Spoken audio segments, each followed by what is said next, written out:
sobre temáticas innovadoras que han transformado el mundo de las finanzas tradicionales y la forma de hacer negocios, como es el caso de las criptomonedas y la ciencia de datos.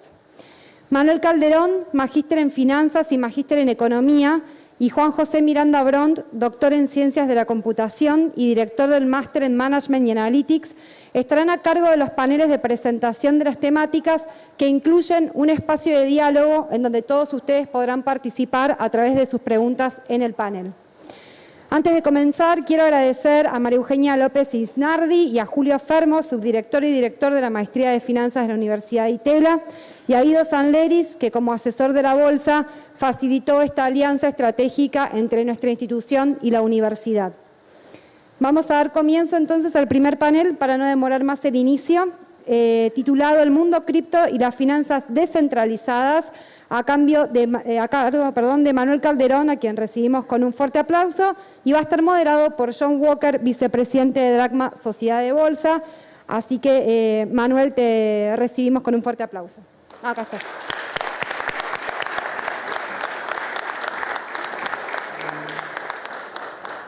Bueno, muchas gracias por la invitación a las autoridades de la Bolsa y de la Nación de Finanzas de Venezuela. Un saludo a todos.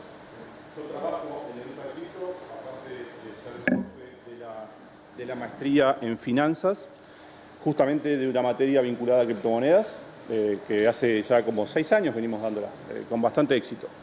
Y también trabajo en industria, así que bueno, mi vida un poco está metida en el mundo este de las criptos, que cada tanto, como ustedes sabrán, hay sacudones importantes, así que vamos un poco a charlar hoy de todo eso. Yo había preparado una breve presentación, pero a los efectos de organizar un poco la charla, es muy cortita, y después pasamos ya a preguntas. A ver, en estos años que estoy en la industria, creo que aprendí bastante, mucho a los golpes, y perdiendo plata, pero bueno, les quiero transmitir un poco mi aprendizaje y mis perspectivas hacia adelante, de dónde puede haber valor, ¿no? Valor real me refiero, no especulativo, sino valor real. Entonces, bueno, a ver si tenemos que pensar al mundo de los criptoactivos como una innovación tecnológica que vino para quedarse, como fueron Internet y las .com, ¿no? Que obviamente hubo inicialmente una depuración y después tenemos Amazon, tenemos Google, y no podríamos vivir sin las empresas que nacieron en esa época, ¿no? Que mucha gente las tildaba de burbujas. Y si pensamos que en cripto pasar lo mismo, bueno, a ver qué podemos sacar en limpio, ¿no? Tamizando todo el ruido que puede llegar a haber. Entonces, eso es un poco lo que yo quiero concentrarme hoy.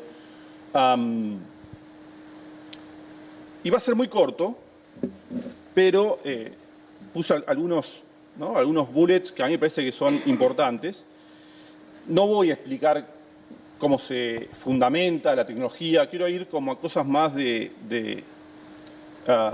digamos, a vuelo de pájaro por lo que está pasando en la industria. Primero, ¿por qué criptoactivos y no criptomonedas? ¿No? Uno dice, bueno, la gran discusión que se daba hace un tiempo, bueno, no son monedas, no es dinero, es cierto, no es dinero. No. ¿Por qué? Porque nadie lo usa como dinero, no pagamos el café o el supermercado con criptomonedas. Entonces, para resolver ese problema, se crearon las criptomonedas estables, ¿no? Que están asociadas a un precio de una moneda fiat, como el dólar, el euro, incluso el peso argentino tiene ahora una propia. Entonces, no es dinero, pero sí son activos.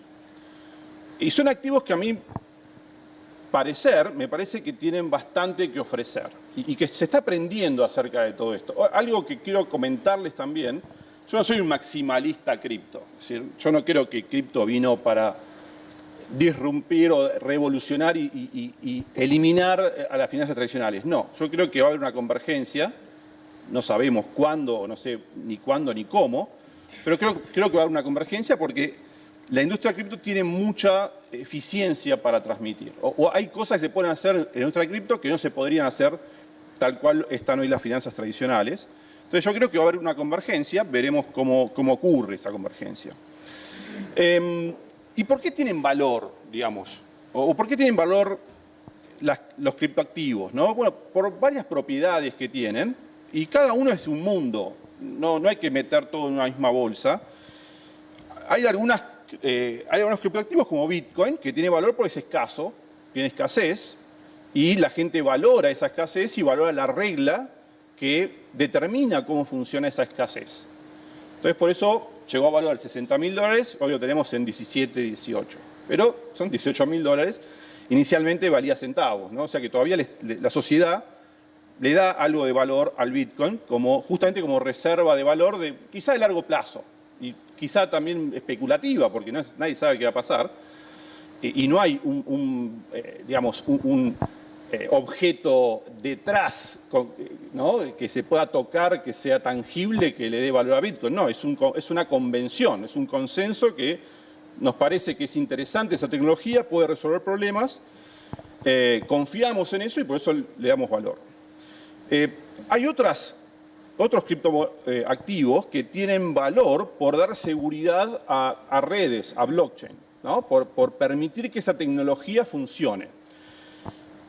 Yo acá tiro algunos ejemplos para el que está más en tema o al que le interesa profundizar. Entonces, las criptomonedas y los criptoactivos funcionan sobre tecnología propia, que se llaman los blockchains, ¿no?, las cadenas de bloques de transacciones. Y la particularidad que tiene esa infraestructura es que está descentralizada y no tiene una autoridad o una caja compensadora que vaya haciendo todos los registros de compensación, sino que eso funciona por un mecanismo de diseño de incentivos entre todas las partes involucradas.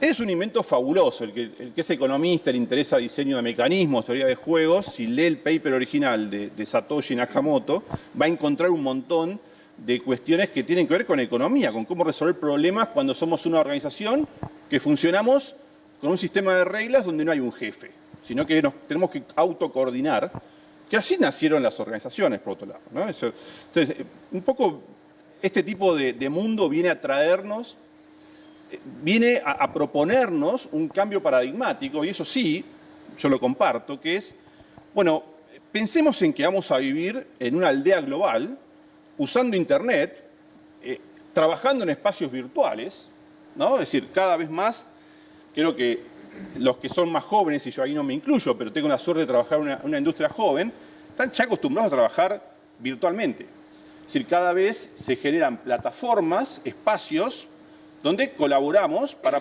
resolver problemas o para interactuar de alguna manera, ¿no?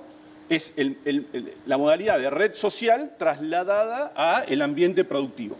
Bueno, yo eso veo que ya está, no soy un visionario, hoy trabajamos así. Piensen en Google Drive, ¿no?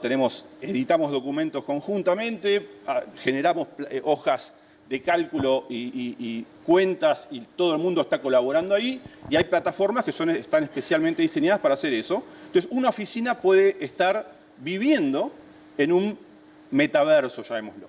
Bueno, yo eso veo que ya está, y cada vez va a ser más fuerte eso. Incluso en los sectores donde son más tradicionales quizá, ¿no? Pero cada vez van a estar más automatizados y van a permitir virtualizar las relaciones productivas. Los criptoactivos están directamente pensados y diseñados para transferir valor en esos ambientes virtuales. El modelo es Internet. Internet no tiene un dueño. No está en ningún lado Internet. Cada uno puede enchufarse con una página, con un servidor, y se suma a la red, que es global. Bueno, Satoshi Nakamoto, que fue el creador de Bitcoin, y la primera criptomoneda y el primer blockchain, lo pensó de esa manera, junto con ese grupo inicial de creadores, de emprendedores, aparte de ser científicos. Dijeron, bueno, pensemos dinero o activos financieros que puedan transferir valor en el mundo de Internet, en el mundo descentralizado. Eso fue en 2009. Las ideas vienen de antes, de los 90, algunas, y se fueron cristalizando, y en el 2009 fue el kick-off, ¿no? Empezó a andar Bitcoin, y las mismas reglas son las que tiene hoy, y no se rompió, ¿sí? Entonces, eso fue dando confianza, y después hubo otra gente que fue creando formas nuevas, subiéndose a esa forma de pensar las cosas que estaba proponiendo Bitcoin. ¿Conocen esa frase a hombros de gigantes, ¿no? Así va evolucionando la humanidad. Es decir, bueno, vamos apalancándonos en las innovaciones, que son chiquitas por ahí inicialmente, pero cuando la ves en periodos largos de tiempo te parecen majestuosas. Estábamos hablando hoy con Julio y con María Eugenia arriba de lo que cambió el mundo en estos últimos 20 años. Yo empecé a trabajar también, no había celulares, ¿no? Y hoy nos parece imposible trabajar sin celulares. Bueno, si lo pensamos así en distancias largas, yo creo que las criptomonedas llegaron para quedarse y para proponer formas nuevas de producir y transaccionar valor y custodiar valor. Veo un mundo integrado, no veo una guerra. Por ahí hay guerras, hay batallas, pero veo un mundo integrado de las finanzas tradicionales, las inversiones tradicionales, con la tecnología que permiten las criptomonedas. A ver si pasa. No sé dónde quiere que apuntar. Ahí. Ok. Un poco, lo que pongo acá es un poco lo que estoy contando, ¿no? Entonces, lo que estamos viendo es el surgimiento de un nuevo sector productivo de la economía. Yo no tengo dudas que esto está pasando porque yo trabajo ahí, digamos, ¿no? Y veo que cada vez hay más gente que trabaja en este nuevo sector de la economía, a nivel global. ¿Qué se produce en el sector este de criptoactivos y blockchains y tecnologías descentralizadoras de relaciones productivas? Se produce infraestructura, es decir, uno de los productos y servicios que se están generando son nuevas infraestructuras, por ejemplo, blockchains, por ejemplo, oráculos, que son formas descentralizadas de transmitir información entre las diferentes redes y entre los diferentes protocolos dentro de las redes. Se producen puentes que conecten todos estos blockchains o redes. Se producen software que sirve para custodiar y para firmar transacciones, para custodiar valor y para firmar transacciones. Se producen wallets, que es un poco el dispositivo tecnológico que usamos, que lo tenemos en el teléfono, para firmar transacciones. Yo todos los días firmo transacciones con mi teléfono estando acá, por ejemplo, en Córdoba. ¿Sí? Estoy firmando transacciones que ocurren en cualquier lado del mundo, porque la blockchain no tiene una residencia. Entonces, se produce primero infraestructura, es decir, el canal, ¿no? La red sobre la cual van a transferirse y transaccionarse y custodiarse, en última instancia, representaciones de riqueza. Hay mercados centralizados y hay mercados descentralizados. Por ejemplo, un mercado centralizado es Binance y era FTX, que estamos estos días viendo qué pasa. Son grandes mercados que custodian billones de valor en criptomonedas y criptoactivos.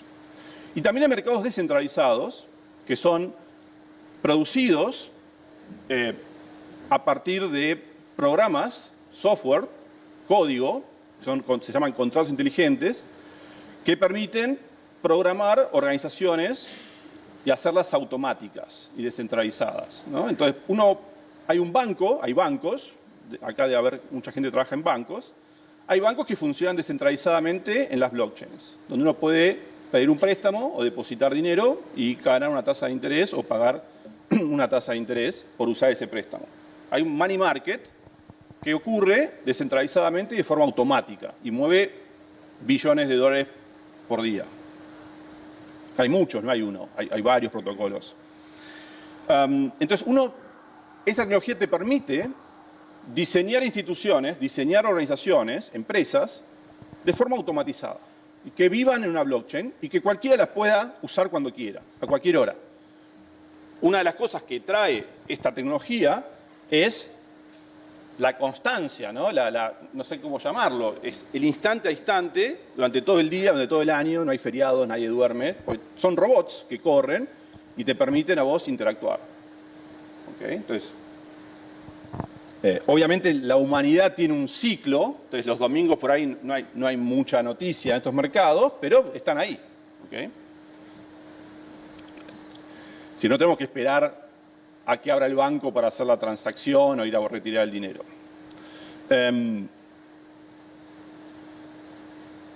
¿Qué otras cosas se producen? Se producen lo que sería el onboarding, ¿no? El ramp-on, el subirse al barco de los sectores tradicionales, de los activos tradicionales. Eso se llama tokenización, ¿no? Que también lo hablábamos recién hace un ratito.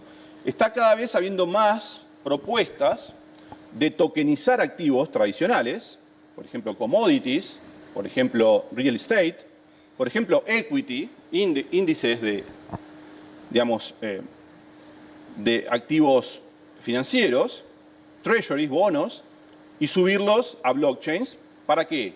Bueno, para que en los blockchains tengan la custodia y se puedan transaccionar de forma más barata y más segura quizá. O no dependiendo de un banco que, no sé, puede caerse el sistema y no tenés la transacción.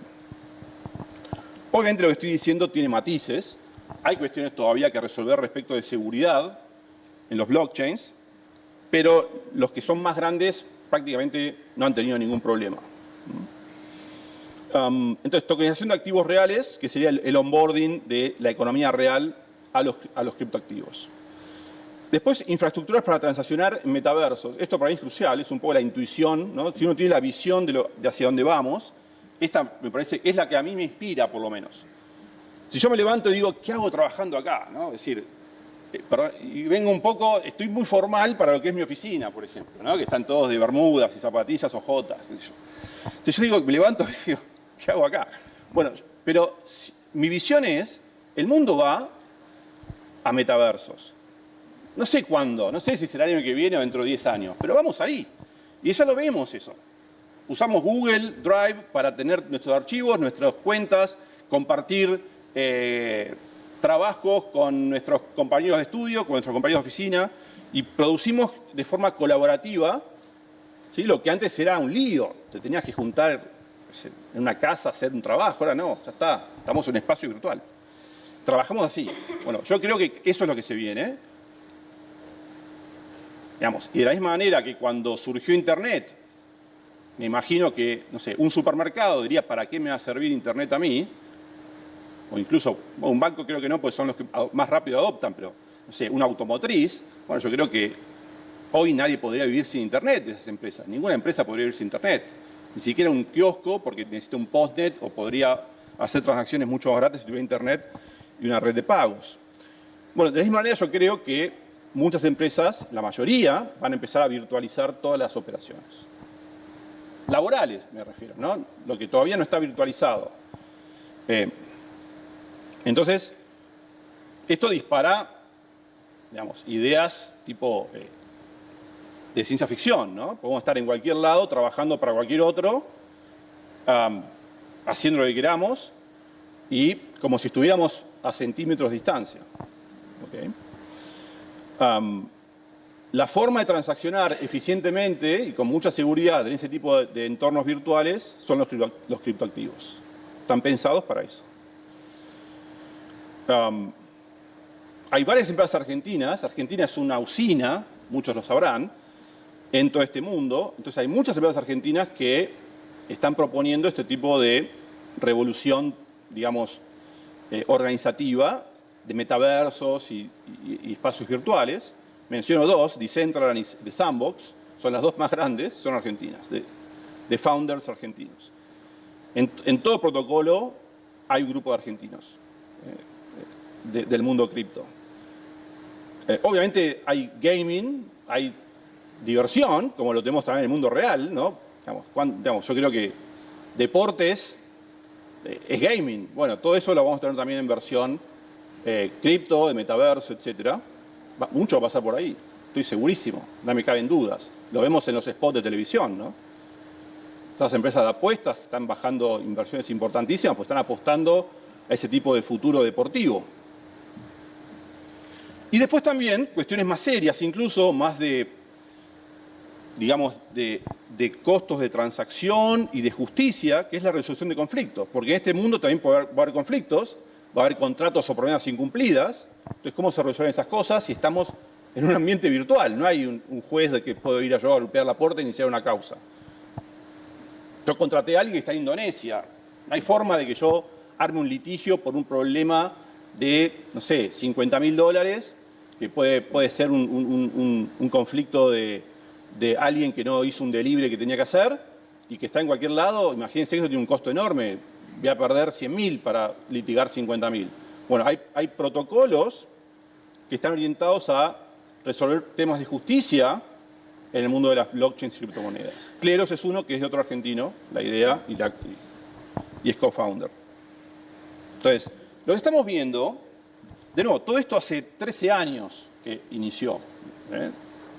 Está a nivel súper exploratorio, pero yo creo que a un paso muy firme. Esto sonó. Bueno, ¿y por qué tiene valor económico la industria cripto?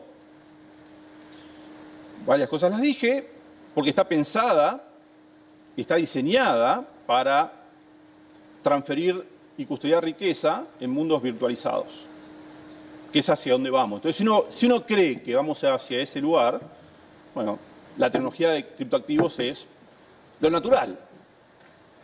¿Sí? Así, de la misma forma que cuando empezamos a hacer transferencias internacionales de comercio internacional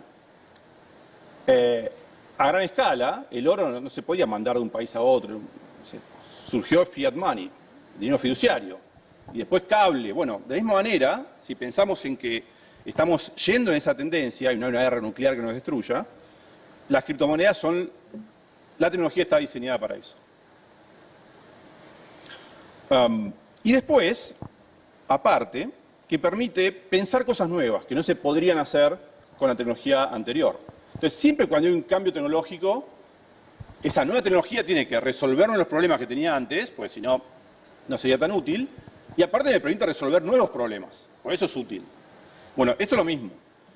Todo lo que es pensar en que podemos automatizar organizaciones, empresas, sistemas enteros de gobierno y de justicia, política monetaria, lo que se nos ocurra, lo podemos automatizar, que corra 24 horas los 365 días del año, que no dependa de una falla humana, y que aparte sea seguro, que confiemos en que eso va a funcionar, es una forma nueva de resolver problemas que la tecnología hoy no lo puede hacer. Así yo creo que por esto tiene valor seguir apostando, más allá de los ruidos, más allá de los scams, que siempre hay en todos lados. Y otra cosa, es muy difícil distinguir qué es una burbuja de qué no es. Es decir, yo suelo ver mucho Twitter, entonces todo el mundo dice, el Bitcoin es una burbuja porque mirá cómo creció. Bueno, Amazon también creció de esa manera y no fue una burbuja. Es decir, ex ante, ex post es muy fácil decir que fue una burbuja. Ex ante, qué sé yo, puede pasar cualquier cosa. O sea que no crean que porque los activos crecen rápido de precio son burbujas. ¿Okay? ¿Qué veo yo que se viene? Ya con esto cierro y abrimos, porque quiero ser corto y quiero ir a preguntas o a debate. ¿Qué creo yo que se viene? Acá creo que puede haber valor para ustedes, si tienen interés en empezar a investigar o ya están metidos en el mundo cripto o les gustaría ver qué pueden aportar. Bueno, se viene muy fuerte tema de transferencias y remesas internacionales, pues es muy barato de hacer, mucho más barato. Yo a veces hago transacciones, no sé, de fondear una cuenta en un banco de Estados Unidos, te tarda 5 días entre, no sé, que lo sacás de un broker y lo ves en tu cuenta, o al revés. Mercados de monedas Forex, ¿no? De Foreign Exchange, cada vez hay más. O sea que cada vez vamos a poder pagar, de hecho, se hace, pagar transacciones internacionales con criptomonedas, de una forma muy fácil, muy barata. Más ahora en países donde hay problemas de acceder a divisas, ¿no? Todo el tema de créditos, plataformas de lending y de depósito, bancos que corren sobre blockchains de forma automatizada y financiados también de forma descentralizada. Hay un montón de usuarios que podrían depositar en esas plataformas que lo que hacen es un matching entre quienes depositan y quienes quieren pedir prestado. Esta plataforma es un market making, básicamente. ¿Sí? Es un hacedor de mercado, junta a los que quieren depositar, junta a los que quieren tomar prestado y arma un precio, la tasa de interés. Y es una regla preprogramada, confiable, de cómo se determina ese precio. Entonces, todos confiamos en las reglas, ¿no? cuando sabemos cómo funcionan. Bueno, blockchain trae eso. Los protocolos cripto traen ese tipo de reglas. Cualquiera puede ver cómo está programado. Cualquiera puede hacer trazabilidad de qué se transaccionó en cualquier blockchain. Entonces, eso le da mucha transparencia. Más tipos de activos reales tokenizados, cada vez más.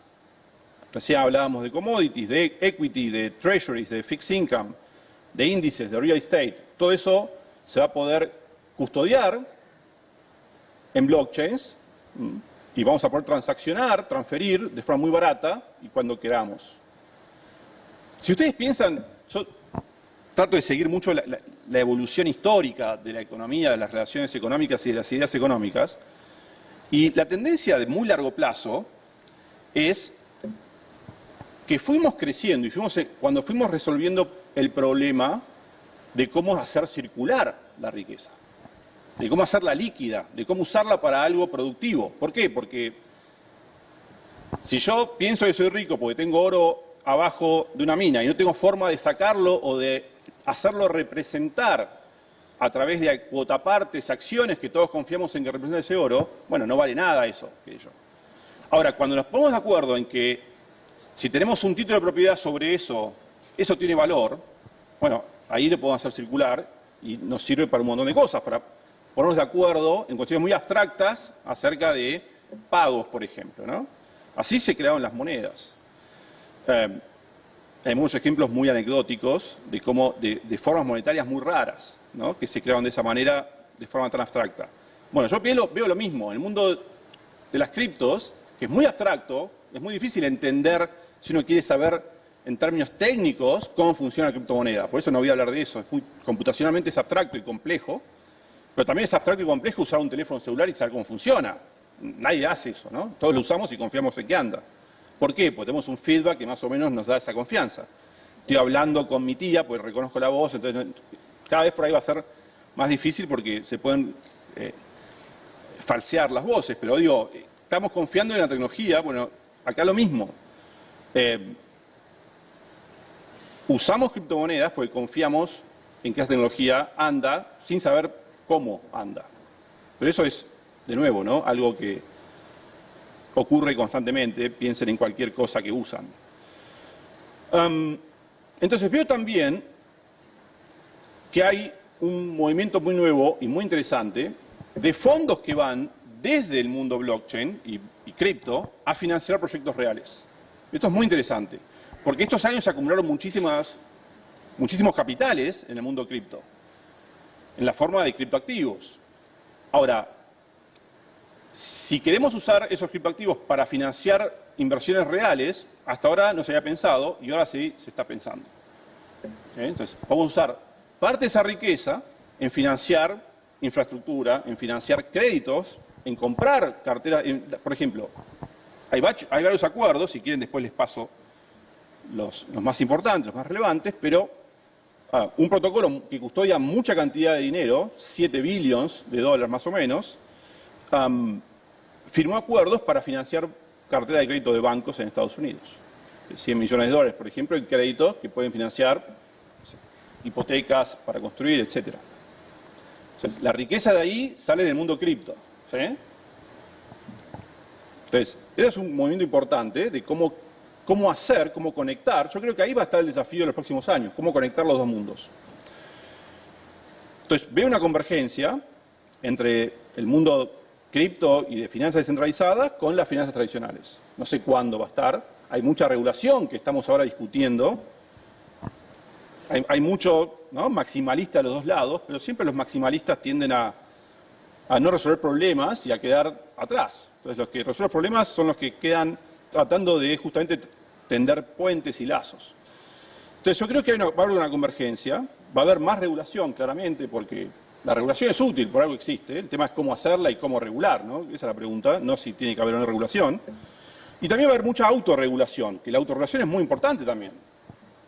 Pensemos que como humanidad vivimos miles y miles de años sin gobiernos centrales, autoorganizándonos de alguna manera, ¿no? Entonces, la autoorganización es muy importante y es una autorganización entre pares, ¿no? Es decir, bueno, nos ponemos de acuerdo que esas son las reglas que tenemos que cumplir, si no, nos vamos a canibalizar.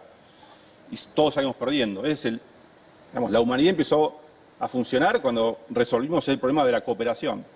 Entonces, yo creo que va a haber cooperación entre el sector cripto y el sector de finanzas tradicionales. Esa es un poco mi view, lo que les quería transmitir, y estoy para hacer un ida y vuelta de preguntas o observaciones, comentarios, lo que quieran.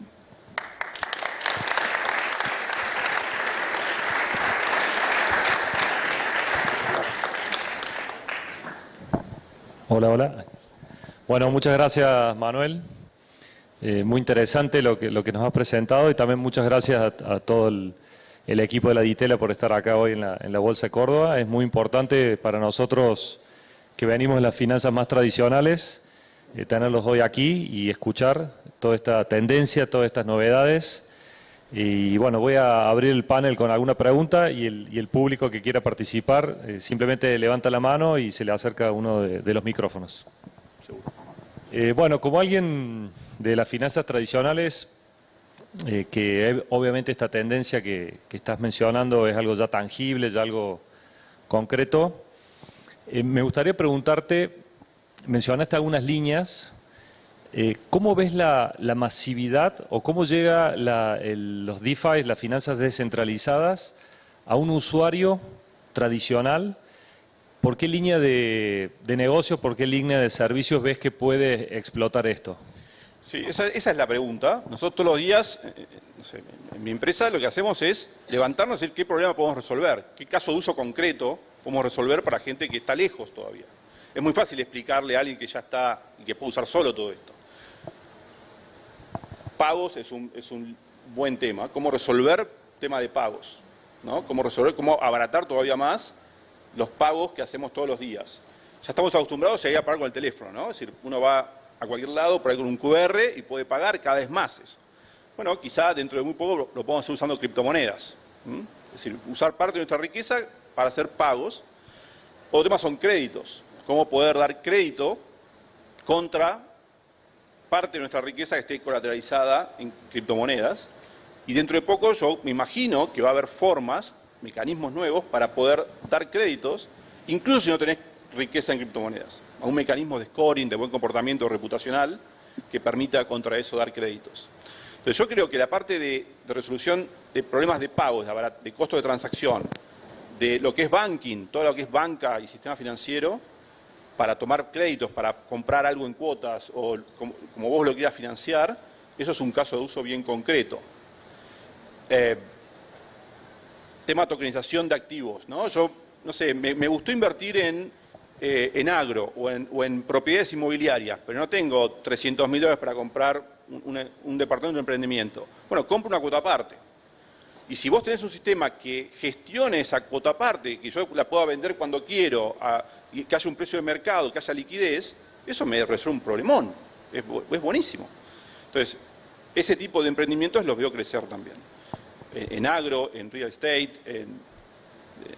en nuevas formas de crowdfunding, ¿no? De financiar proyectos basados en este tipo de tecnología que atomiza la financiación y le da liquidez y le da agilidad, ¿no? A esas transacciones. Entonces, por ahí veo muchos casos de uso prácticos. Bien. Hablaste de una convergencia entre las finanzas tradicionales y todo el mundo de DeFi y criptoactivos. Y el rol de los bancos, ¿dónde lo ves? ¿Cómo van a converger? Porque en una operación de este tipo, sí o sí hay que pasar tanto en la entrada o en la salida por un sistema bancario, un sistema tradicional donde vas y depositas, donde hay billetes, donde hay regulación de un banco central o de una reserva federal. Ese es un gran tema. Los bancos yo creo que tienen muchas más ganas de lo que uno cree de meterse al mundo cripto. Lo que pasa no pueden por temas regulatorios, que todos los gobiernos a nivel mundial están todavía estudiando. Yo creo que eso se va a terminar resolviendo de alguna manera y se les va a abrir la puerta a los bancos para, a nivel retail me refiero, ¿no? Bancos minoristas que puedan meterse a ofrecer servicios a través de criptoactivos, de plataformas descentralizadas, etc. Pero sí es cierto que están más encorsetados que el sector fintech, ¿no? Que al no ser bancos tienen menos regulaciones. Pero veo que hay interés. Y de hecho muchos bancos grandes invierten muchísimo dinero en financiar investigación, en ver cómo funciona todo el ecosistema, ¿no? Así que es cuestión de tiempo, me parece. Bien, en lo que es tokenización de activos, comentamos previamente algunos casos reales que ya están ocurriendo acá en Argentina, o sea, empresas argentinas que ya están tokenizando activos y ya están usando sus tokens como medios de pago, como en diferentes plataformas.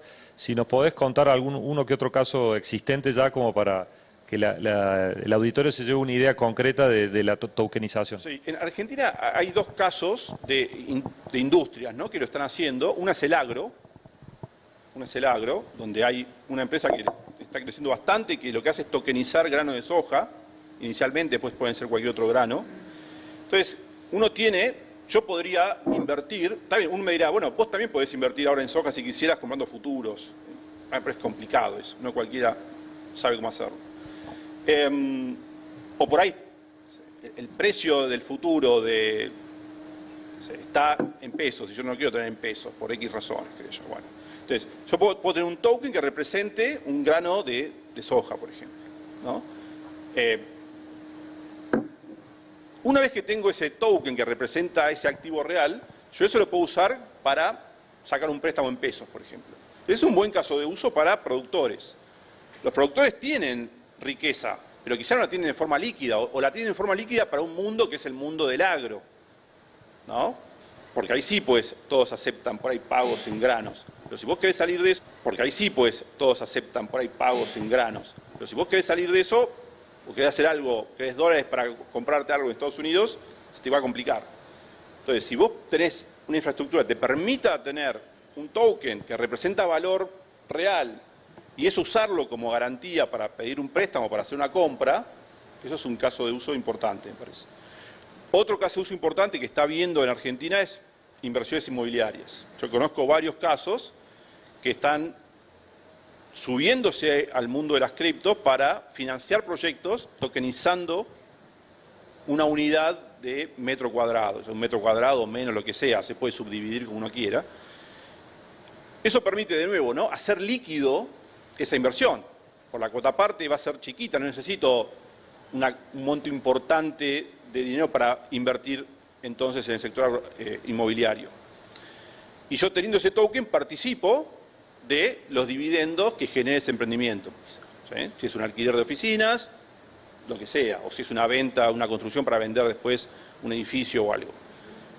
Es como llevar el modelo de financiamiento o de emisión de acciones para financiar un proyecto a una instancia tecnológica superior en términos de transaxabilidad, ¿no? Entonces, eso lo veo también como algo interesante y hay casos en Argentina. ¿Es muy complejo tokenizar un activo? Bueno, todavía es caro, te diría. Si vos lo querés hacer bien, es caro, porque necesitas ingenieros de software que te resuelvan el problema de programar smart contracts, que sean confiables, y todavía hay poca gente que sabe hacerlo y están recontra demandados, entonces la hora de esa gente es cara. Pero a nivel de un proyecto grande es un insumo que por ahí, respecto al beneficio que puede generar, bueno, no es tan alto, ¿no? Bien. Bueno, no sé si el público tiene alguna pregunta. Allá al fondo hay una pregunta. Buenas tardes. Mi pregunta va enfocada fundamentalmente a el tema del marco regulatorio, tanto el actual como a futuro sobre todo, que por lo que he estado viendo en el mundo, en general sobre todo en Europa, está teniendo alguna resistencia porque nos encontramos con que la adopción va siendo cada vez más masiva y lógicamente como todo requiere un marco regulatorio. Sin embargo, la cultura de los estados nos muestra de que se confunde la regulación con la, llamémosle, voracidad fiscal, digamos. Entonces, y ese es un aspecto que se sospecha que puede venir. Mi pregunta es, frente a la adopción masiva ya, digamos, inevitable que hay, ¿cuál es el desafío o cuáles son los pronósticos que hay en el marco regulatorio que se viene, sobre todo a nivel bloque, ¿no? Porque en Europa está haciendo un gran debate esto, frente a la adopción masiva. Es decir, ¿vamos a estar frente a un marco regulatorio real para fijar reglas de juego claras o vamos a estar todos persignándonos de que no venga los organismos fiscales a seguir imponiendo tributos sobre, en definitiva, inversiones que son netamente de valor? De hecho, basta tan solo muchas veces ver las declaraciones de los funcionarios, la enorme ignorancia que tienen entre la diferencia entre el precio y el valor. Y con el claro objetivo de ir a imponer nuevos tributos. La pregunta es, ¿vamos a fugarnos todos a los protocolos descentralizados o operamos en los protocolos centralizados esperando que haya reglas de juego claras? No sé qué responderte ahí. No soy un experto ni en derecho, ni en regulación, ni en cuestiones tributarias. La regulación que más está... A ver, estos episodios que pasan en el mundo cripto, como el de ayer, que hubo un terremoto entre los exchanges más grandes, entre Binance y FTX, que uno había perdido liquidez, entonces por una cuestión de rumores se generaron corridas sobre ese protocolo y bueno, tuvo que cancelar los retiros, cosa que en los bancos antes pasaba muy frecuentemente hasta que se establecieron sistemas de regulación de bancos centrales con prestamistas de última instancia, y eso le dieron más confianza y previsibilidad. El mundo cripto todavía es un lejano oeste en ese sentido. ¿Sí? Es como, bueno, sálvese quien pueda, como pueda. ¿Cuál es el problema de eso? En términos económicos son las externalidades negativas. ¿Qué quiero decir con esto? Un rumor puede estar bien fundado y puede hacer una corrida sobre un exchange o un banco que haya sido no tan prudente, pero eso la pagan todos después porque uno empieza a pensar que todo el mundo está en una situación parecida y se termina generando una profecía autocumplida, ¿no? Entonces, si uno tiene regulación, en términos, por ejemplo, algo muy concreto, que es prueba de fondos. Cualquier exchange debería, para funcionar, tener una prueba de los fondos que tiene y dónde los tiene invertidos, custodiados, etcétera. Entonces uno podría ver, porque en los blockchains se ve, cualquiera puede entrar y ver, como hay buscadores, así como usamos Google para buscar cosas, bueno, uno puede buscar en los exploradores de las transacciones de los blockchains dónde está cada cosa, cada moneda, cada activo. Entonces, si uno conoce la dirección donde está la wallet, digamos, el código donde está custodiado esos fondos, uno puede ver si están realmente ahí. Y no hay forma de adulterar eso. Entonces, la prueba de fondos es una regulación que sería bienvenida porque ahí vos podrías ver, bueno, quién está solvente y quién no. ¿Sí? Entonces, y después, regulaciones respecto de lo que es la tokenización de activos, porque vos ahí entrás en lo que sería un proveedor de activos financieros, ¿no? Hay toda una discusión si las criptomonedas y criptoactivos son securities o no son securities. Yo creo que es una discusión inútil porque son securities, claramente, me parece a mí.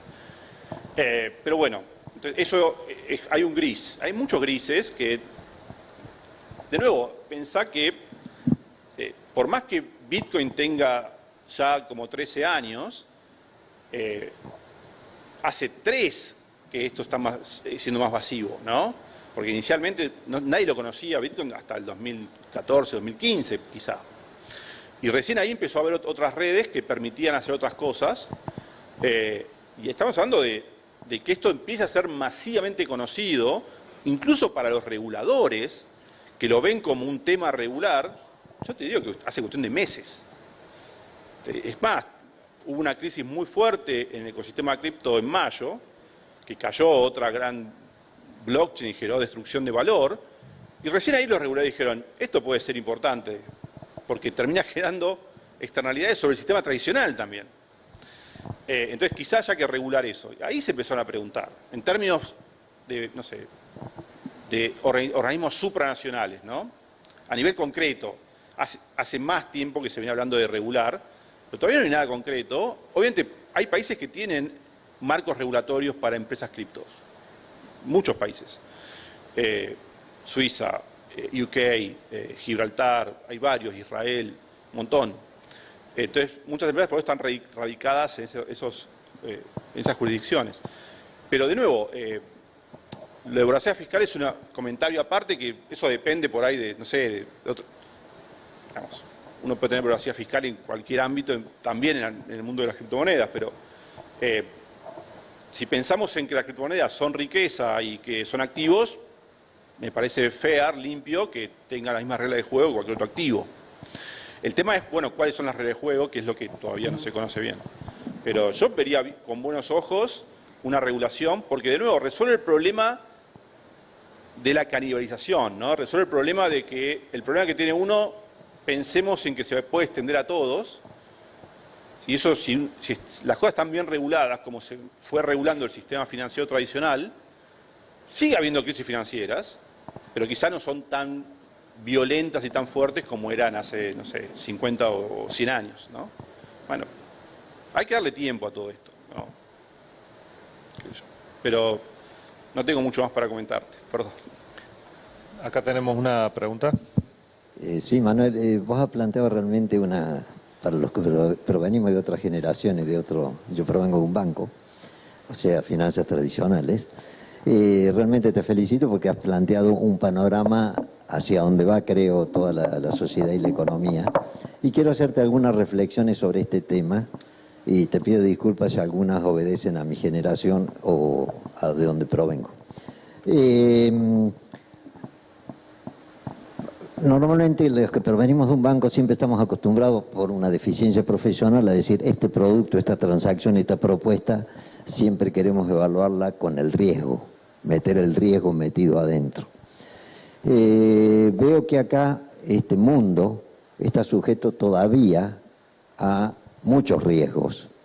Algunos de ellos se han expuesto en este periodo de pandemia, donde la virtualización y la digitalización se hizo muy masiva y entonces aparecieron montones de hackeos, estafas, defraudaciones, ese tipo de cosas.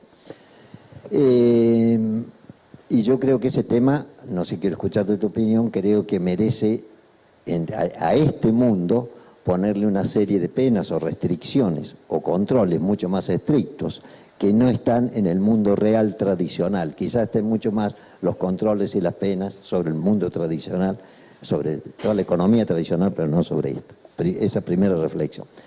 La segunda, en el último punto vos dijiste que hacía falta una intervención estatal. Yo creo que este mundo... No sé si dije eso, pero... Estaba escrito, intervención estatal, control estatal... Regulación, más que nada, un tipo de regulación regulación estatal o supraestatal. Y yo creo que mucho más es válido en esto la autorregulación, porque así como se va generando todos estos mercados en forma autónoma, no debemos esperar de un Estado o de un grupo de Estados, sino que tenemos que te sigo con todas las... un comentario eso antes que me olvide. Un gobierno también emerge de la sociedad. Digamos, no es que vino de arriba y nos impone una forma, una regla de juego. Nosotros creamos el gobierno. El gobierno es una autoorganización también, que fue durante siglos perfeccionándose. O sea, algún gobierno también es una autoorganización y una autorregulación que nos damos, ¿no? Sí, por eso digo que una cosa es que hay una regulación de Estados Unidos, otra cosa es una regulación en Zambia. En una de esas no tienen el mismo valoración cualquiera de las dos regulaciones.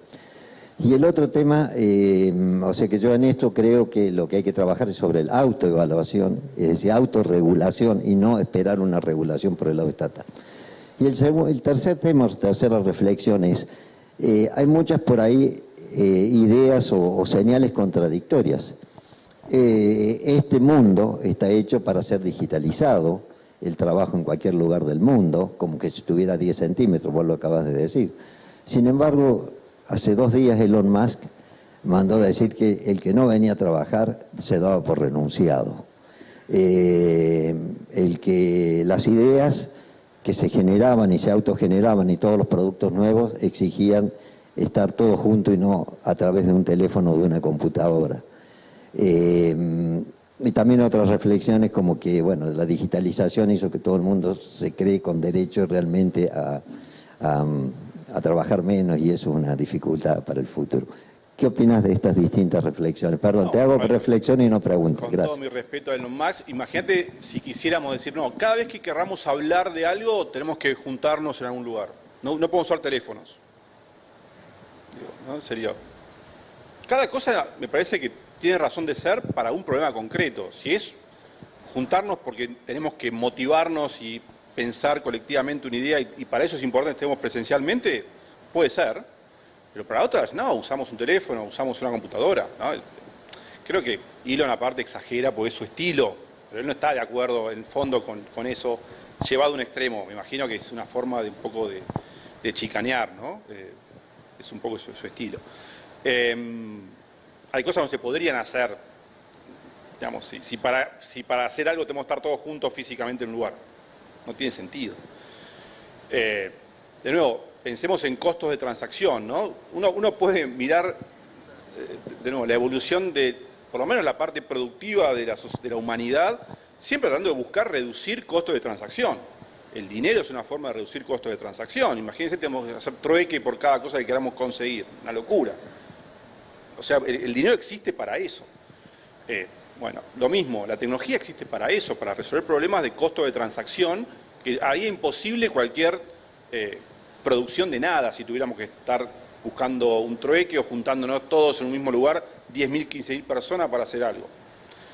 El trabajo se divide y se descentraliza. Esa es la tendencia de largo plazo en la humanidad. Es así. Hay una última pregunta para no insumir más tiempo del que estaba pactado. Hola, buenas tardes. Autoridades presentes de la Bolsa, a todos los asistentes. Manuel, te felicito por la disertación. Un placer escucharte. Quiero, ser muy breve, aunque cuesta, porque son muchos temas que has tocado. Se ha hablado un poco también de, por un lado de la voracidad fiscal, por otro lado de la falta de regulación.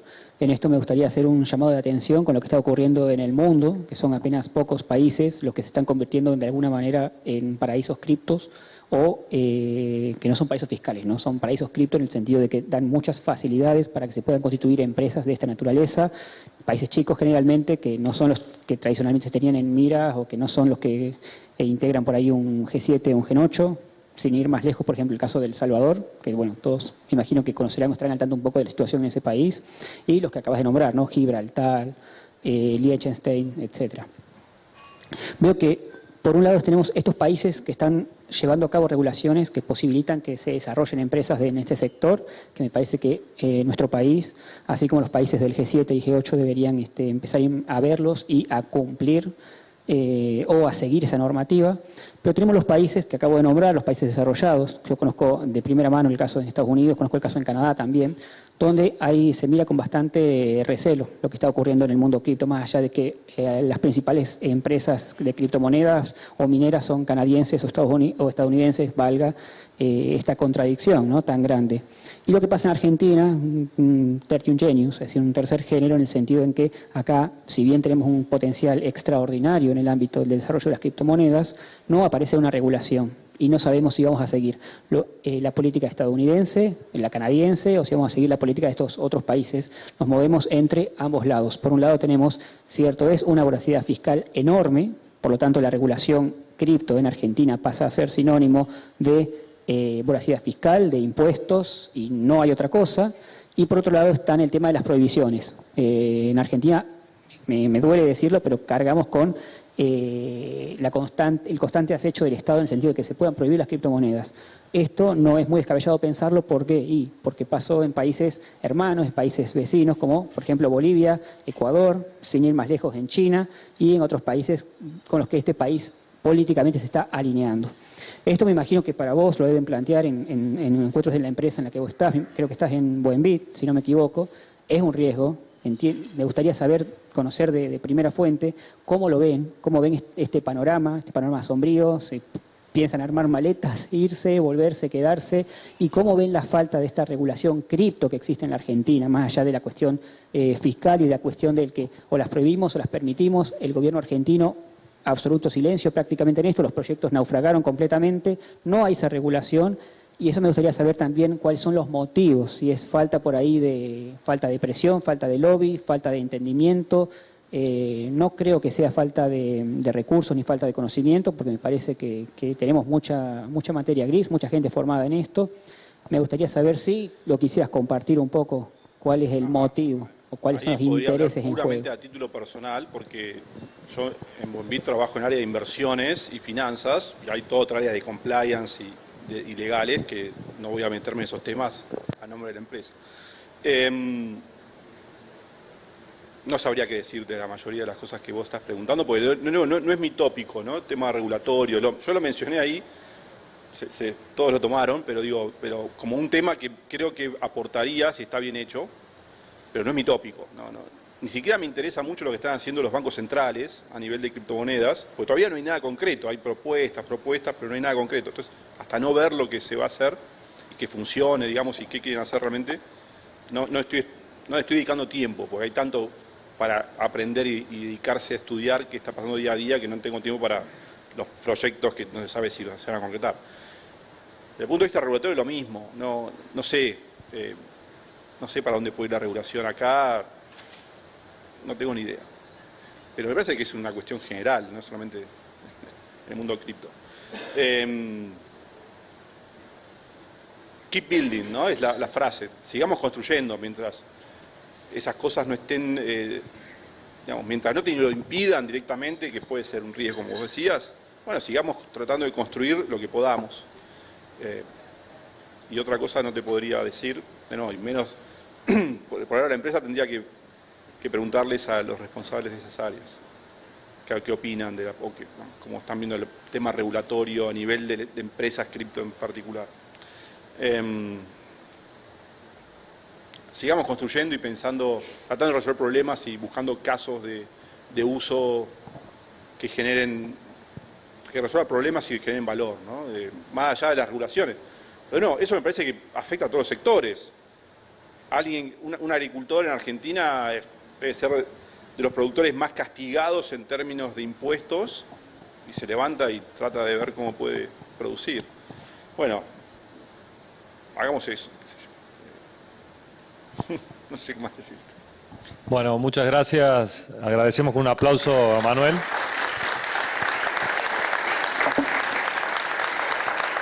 Y los invitamos a pasar al break ahora.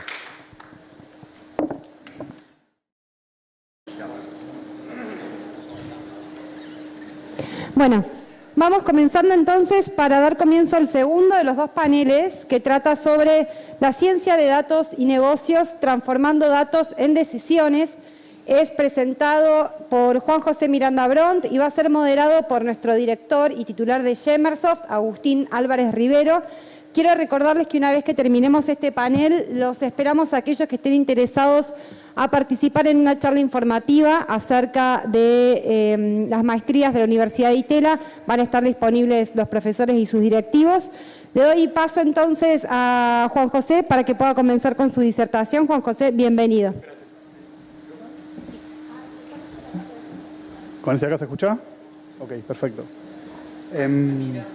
Buenísimo. Muchas gracias por la presentación. Me presento brevemente. Soy Juan José Miranda Bront. Soy profesor full time de la Escuela de Negocios. Eso implica que una buena parte de mi semana doy clases, otra buena parte de mi semana hago investigación de base, ¿no? Publicaciones y actividad científica. Y algunas horas a la semana también tengo un sombrero más de consultor en el sector privado, ¿no? Independiente. La idea de la charla es contarles un poco, creo que todos, un poco partiendo tomando como punto de partida la charla anterior, pero en un espectro más amplio que el del mundo cripto. La tecnología en algún punto es una transversal a muchas disciplinas, y en el caso particular del uso de datos, palabras como Big Data, transformación digital, son comodines en muchas de las empresas, ¿no? En ese rol de consultor que les comento, si uno a veces no utiliza alguna de esas palabras, como transformación digital, ciertos niveles de management suelen ser reticentes a sentirse atractivos por determinado tipo de proyectos. La idea de esta charla es básicamente contarles un poco qué hay atrás de los datos y cómo esos datos se pueden convertir en decisiones, más allá de algunos conocimientos estándares y comunes que suelen estar presentes en la opinión pública. Voy a ver si esto cambia. Perfecto. Como disparador, ¿sí? Quería usar 3 artículos genéricos de opinión pública. Perfecto, gracias. De por qué la tecnología es disruptiva. ¿Sí? La tecnología es transversal a un montón de disciplinas. Entonces, simplemente 3 ejemplos. a nivel local, ¿sí? A nivel global, pero a nivel local en particular. Tenemos el ejemplo de los unicornios, ¿no? Que la cantidad de unicornios por persona en Argentina es más alta que en otros lugares. En general, los unicornios resuelven alguna fricción, algún problema, muy apalancados en la tecnología, ¿no? Es decir, la tecnología ayuda a resolver ese problema concreto. Por otro lado, lo que decía, ¿no? Transformación digital, Big Data, ciencia de datos y otros sinónimos que son palabras muy genéricas que, dependiendo quién la escucha, puede darle interpretaciones distintas. Cada vez es más común en las empresas ver que las decisiones se toman basadas en datos. Es decir, necesitamos dar soporte de datos para justificar decisiones. Y el último es un fenómeno también regional y local, y también lo mencionaban en la charla anterior, y tiene que ver con los perfiles formados en tecnología, en datos, en cripto, son muy requeridos a nivel global. Y a nivel local tenemos claramente un desafío de retención de talento, ¿sí?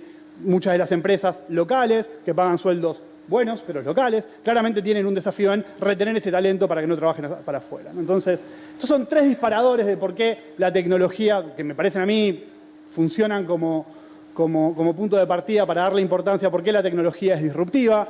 Y uno ve estos tres casos y dice, bueno, todo funciona perfecto. Y después uno va al punto, va a la práctica, cuando está en el mundo real, ve que las empresas efectivamente dedican un montón de recursos a procesos tecnológicos, a procesos de transformación digital, dicho en el buen sentido, de convertir un proceso, quizás con un enfoque más analógico, algo que incorpore datos y tecnología de forma más natural. Y a pesar de destinar muchos de esos recursos a este tipo de proyectos, los recursos fallan. Esas estimaciones, hay distintos números dando vueltas, pero esencialmente entre un 80 y un 85% de los proyectos basados en datos y en inteligencia artificial se estima que o fallan o no llegan a producción. ¿Sí? Entonces, uno puede preguntarse cuáles son las causas de eso. Bueno, ahí enumeré algunas, ¿sí? Ausencia de estrategia de datos, o tengo datos y son de mala calidad, pero también uno de los puntos de partida tiene que ver con cuál es el nivel de conocimiento y de formación en términos de manejo riguroso de datos para la toma de decisiones de la organización per se. Es decir, podemos tener buenas ideas y podemos tener buenos datos con buenos procesos, pero si nuestra organización no está preparada para manejar y tomar decisiones basadas en datos, no terminan siendo muy útiles, ¿no? El dato por sí solo no dice mucho. El tema es qué podemos extraer del dato y cómo podemos nosotros interpretar lo que extraemos del dato. Analytics es uno de estos sinónimos, ¿sí? Big Data, transformación digital, ciencia de datos. Analytics quizás es un término un poco más amplio que comprende un montón de disciplinas, ¿sí? Que ahí enumeré algunas: algoritmos, programación, si quieren usamos algoritmos como sinónimo de programación, obviamente estadística, machine learning, ¿no? Es el hot topic quizás en estos días dentro del mundo de ciencia de datos. Investigación operativa, investigación de operaciones, operations research, es una disciplina mucho más clásica, pero también la podemos meter dentro del ecosistema y está efectivamente muy presente dentro del ecosistema de Analytics. Entonces, esas cuatro grandes áreas, seguramente me estoy olvidando de algunas, comprenden un montón de herramientas. La pregunta es, ¿para qué sirve cada una de esas herramientas? Y la idea de la charla es un poco ir por tres o cuatro ejemplitos bien simples, tratando de entender cómo se conectan los datos y estas herramientas con la toma de decisiones. Sin embargo, hay una primera clasificación que es muy útil para entender cómo posicionar las herramientas. No me voy a meter en el detalle de las herramientas en sí, pero para entender cómo se pueden clasificar estos métodos en función de qué podemos hacer con los datos, ¿sí? El primer punto es el analytics. Tengo un conjunto de datos históricos para algún problema, no sé, lo que quieran. Piensen en una serie de tiempo para cualquier problema que tengo, ¿no? Entonces, tengo un conjunto de datos históricos.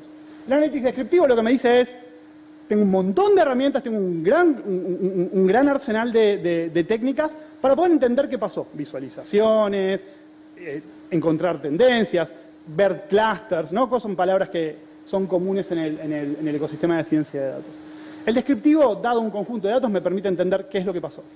El siguiente paso, la pregunta natural, es decir, ok, ahora que entendí lo que pasó, puedo tratar de predecir qué es lo que va a pasar. Y ahí entra el análisis predictivo, donde quizás machine learning es el término, o inteligencia artificial es el término más representativo. Es, dado mi conjunto de datos, con el descriptivo entendí qué pasó, con el predictivo puedo predecir qué va a pasar, ¿no? El clásico, cuál es el forecast de mi demanda para los próximos 12 meses, para los próximos 24 meses, ¿sí? Ese es, claramente, es el punto donde hoy está en el pico de lo que es Analytics. En el siguiente paso es, dado que tengo mis datos y entendí qué pasó y puedo predecir qué va a pasar, la siguiente pregunta, al menos para mí natural, es tenemos herramientas que nos digan qué es lo que tenemos que hacer. Y ahí es donde entra el análisis prescriptivo, ¿sí? El análisis prescriptivo, quizás más relacionado con el área de investigación de operaciones, o muchas de las herramientas vienen desde ese mundo. Lo que dicen es, bárbaro, ahora yo sé qué pasó, tengo herramientas que me dicen qué es lo que va a pasar. Dame tu problema de negocio, convirtamos el problema de negocio, las reglas de negocio en ecuaciones, en modelos matemáticos, aplicando el método científico, ¿sí? Y decime qué es lo que va a suceder. Es difícil a veces de dimensionar cuál es el impacto del análisis prescriptivo, pero un ejemplo que me gusta dar y que uso siempre es, piensen en el clima mañana, y supongamos que queremos entender qué tenemos que hacer, cómo salimos de casa con la predicción del clima de mañana. El análisis predictivo lo que me dice es, mañana hay un 75% de probabilidad de que llueva. El prescriptivo no en el sentido de restringir, sino de prescribir, de recomendar, lo que me dice es llevar paraguas. O sea, el prescriptivo lo que hace es convertir la predicción, que es un número muy relevante y que uno puede utilizar, efectivamente en una decisión concreta, ¿sí? Esa decisión, el 75%, captura cuál es la regla de negocio para mí para el día de mañana. Es decir, si la probabilidad es más del 70, tengo que llevar paraguas. Ese ejemplo es muy simple, claramente cuando uno lo ve en una dimensión, las decisiones que toman empresas y organizaciones a nivel logístico, a nivel financiero, a nivel operativo interno, claramente involucran muchas variables, millones de variables interrelacionadas entre sí. Entonces ahí es donde sistematizar el proceso de toma de decisión, apalancándose en esta clasificación en tres conjuntos distintos de herramientas, es lo que completa lo que llamamos el pipeline de madurez de Analytics, ¿sí? Hablamos de qué pasó, qué va a pasar y qué pasó, qué va a pasar y qué debería hacer. La pregunta es, ¿hay alguna que sea más importante que otras? Porque las conté en ese orden. Y la respuesta es que no, ¿sí? El predictivo, muchas veces, no puede avanzar si no entiendo qué es lo que pasó. El descriptivo me da una primera idea, es, ¿hay algún patrón? ¿Veo algo? ¿Encuentro alguna medida de algo que pueda ser predecible? Y para poder pasar al predictivo, necesito pasar por el descriptivo primero y entender si hay algo para predecir, ¿sí? Y lo mismo sucede entre el prescriptivo y el predictivo. El prescriptivo, cuando estamos convirtiendo esto en una decisión concreta, necesito como input la predicción. Si estoy gestionando mi red logística de acá y necesito dimensionar mi flota acá a 12 meses, necesito una proyección de demanda de mi flota. Y eso muchas veces viene del analytics predictivo, ¿sí? Entonces, en el fondo, en el ecosistema, independientemente de cuál sea el momento que uno puede abordar en función de las técnicas comprendidas dentro de esta clasificación, lo que importa es que son complementarias, ¿sí? Claramente, cuanto uno más cerca está del análisis prescriptivo, más cerca está de la automatización completa de la toma de decisiones, o en su defecto de un nivel de madurez mayor en términos de rigurosidad en la toma de decisiones, ¿sí? Ese es un poco el ecosistema. Entonces, mi idea es contarles esencialmente, muy brevemente, muy a alto nivel, 4 ejemplos, ¿sí? Un ejemplo de cómo usan Analytics para tratar de predecir precios de acciones, ¿sí? Bueno, muchos de ustedes, estando acá en la bolsa, obviamente tienen conocimiento de eso. No soy especialista en finanzas, pero quiero disparar una pregunta más que una respuesta concreta. El siguiente es una aplicación, un problemita muy chiquitito dentro del contexto de movilidad y aplicaciones, como puede ser Uber o Lyft o casos similares. Otro ejemplo en Customer Service, una empresa grande de Customer Service, cómo podemos tratar de aplicar Analytics ahí. Y por último, algo quizás que parece muy lateral, muy ortogonal, ¿no? a los 3 ejemplos anteriores, tiene que ver planificación de deportes. O sea, podemos aplicar Analytics y mejorar algo ahí adentro, ¿sí? Entonces, voy a pasar brevemente por estos cuatro ejemplos contándoles alguna idea y qué es lo que viene después. En el primer caso, para predecir acciones, no me voy a poner a discutir sobre cómo predecir acciones, pero esencialmente el disparador es, más allá de los métodos clásicos, uno lo que podría pensar, y es lo que cuenta este trabajo, un grupo de profesores de la Escuela de Negocios de ITELA y de la Maestría en Finanzas y del MIME en particular, que lo que ve básicamente es trata de tomar fuentes no tradicionales, no estructuradas de información, como pueden ser interacciones entre usuarios en un foro que discuten temas financieros, para tratar de ver si esa información se puede incorporar a métodos tradicionales y de esa manera tener una mejor predicción de lo que vamos a hacer de la acción. Este trabajo entra claramente dentro del mundo de Analytics predictivo, es decir, tenemos un montón de información histórica sobre la acción, un montón de metodología, le agregamos cierta información, hay que ver cómo manejarlo. ¿Cómo manejarlo? Bueno, procesamiento del lenguaje natural, ¿no? Cómo entender lo que alguien escribió en un foro y convertir eso a algún número, alguna cantidad, algún valor que sea significativo en términos metodológicos y cuantitativos de las herramientas que estamos usando, para efectivamente mejorar cuál va a ser la predicción. Entonces, supongamos que aplicamos este método y es efectivamente uno de los pasos. Ahora, ¿cuántos activos podemos tener manejando nuestro portafolio? No sé, 100, 200, 500. Tengo ese valor, una probabilidad, algún valor, no sé, piensen en el número que quieran. Lo tengo para 500 activos. ¿Cuál es el portafolio que debo elegir? Obviamente hay distintas formas de aproximarse a cómo invertir. Hay muchas herramientas dentro del analytics prescriptivo que muestran básicamente o proponen alguna forma de gestionar portafolios, de tomar decisiones de inversión de una manera metodológica utilizando modelos matemáticos más sofisticados, que se nutren de este elemento, ¿sí? Pero lo que quería tomar esencialmente de ese ejemplo, no me voy a meter en el método específico, pero esencialmente está tomado de redes sociales, y me parece una cita muy precisa, que tiene que ver un poco con lo que decíamos, ¿no? Si yo puedo explicar, puedo predecir, ¿no? Cuando miro en el descriptivo, explico, y en el predictivo, predigo. Y el siguiente paso, para los que venimos del mundo prescriptivo, que tenemos muy incorporado esto de automatizar la toma de decisión hasta el último punto, es, y si vos podés predecir, también podés optimizar. La optimización no termina en predecir cuál es el precio, ¿sí? La optimización empieza en obtener cuál es la predicción de ese precio. Esa es la visión que quería traerles. Pero voy a mostrar un par de ejemplos más, ¿sí? Movilidad y plataformas. Uber, ¿no? Claramente esto cambió la forma en que nos movemos. Para nosotros como usuarios, nos acostumbramos a los sistemas de reviews, a pedir el teléfono, ya si tenemos que esperar 10 minutos empezamos a apurarnos y cambiamos de plataforma, ¿no? Como la respuesta a los tiempos de espera, a la calidad del servicio, a la experiencia como usuarios de la plataforma cambió, pero también cambió del lado de los conductores. Los conductores, muchos de los conductores que trabajan atrás de estas plataformas, no tengo un estudio hecho, son más conversaciones informales que un estudio metodológico riguroso, pero muchos vienen de haber trabajado antes en sistemas como clásicos de taxis o de remis, donde básicamente la gran ventaja que le ven a estas plataformas es redujeron el tiempo ocioso de utilización. No están sentados en una parada o sentados en una remisería esperando, simplemente terminan un viaje y empiezan el otro. Hay un montón de factores que juegan en el medio, ¿no? Estas plataformas son matchmakers, combinan gente que tiene auto y disponibilidad de tiempo para manejar con personas que necesitan viajar, claramente generan ese match. Hay un montón de problemas interesantes en el medio que tienen que ver con cuál es el precio, cómo cobro la tarifa, cómo garantizo una calidad de servicio determinada, porque si estoy usando la aplicación y cada vez que quiero pedir un auto en hora pico tarda 1 hora de demora, claramente me va a desalentar el uso, ¿no? Hay un montón de problemas ahí en el medio. Entonces yo me voy a meter en uno en particular, que tiene que ver que es cómo gestionar los recursos en tiempo real. Yo estoy en un momento, en un instante en tiempo real, tengo ciertos pedidos de pasajeros, tengo ciertos pedidos de vehículos. ¿Cómo los gestiono? Entonces, desde el punto de vista predictivo, y es el primer paso y es necesario, un primer enfoque puede ser, bueno, lo que podemos tratar de hacer es, tratemos de estimar cuál es la demanda, incluso geográficamente. Es decir, ¿cuál va a ser la demanda en esta zona de Córdoba? ¿Cuál va a ser la demanda en esta zona de Buenos Aires? Uno puede segmentar su ciudad, predecir demanda por segmentos y decir, puedo tratar anticipadamente de reposicionar mi flota para después reducir el tiempo de espera. Y eso es real, uno puede trabajar con eso. Claramente es una predicción, esa predicción va a tener errores. Uno puede incluso tratar de entender cuáles son las preferencias, ¿sí?, de los conductores en términos de cómo prefieren viajar. Obviamente estas plataformas, más allá de los viajes punto a punto, permiten generar pools, combinar viajes con otros, y ahí empiezan a jugar un montón de otras variables de juego. Podemos tratar de entender también cuál es la preferencia en general de los usuarios por eso. Ahora, sin embargo, cuando estamos en un instante, lo que tenemos es eso, ¿no? Tenemos 2 autos, en este caso es un ejemplito, las imágenes están tomadas de Uber, ¿sí?, de hace 1 año y medio, pero tenemos 2 autos y tengo un pedido. Entonces lo que van a ver es, del lado derecho de ustedes, es una posible política que vamos a llamar batching, y lo que ven del lado izquierdo de ustedes es quizás la política que a nosotros nos resulta más natural, de cómo podríamos responder a eso en tiempo real. Entonces, tenemos 2 autos, tenemos un pedido. ¿Qué es lo que vamos a hacer? Bueno, puedo asignarlo por orden de arriba, ¿no? Entonces, en este momento tengo una única unidad de demanda, tengo 2 unidades de recursos disponibles, y lo que hago es, al que llegó primero le asigno el auto que está más cerca, ¿sí? Y eso es muy natural para nosotros, ¿no? Pensar en ese orden, en ordenar.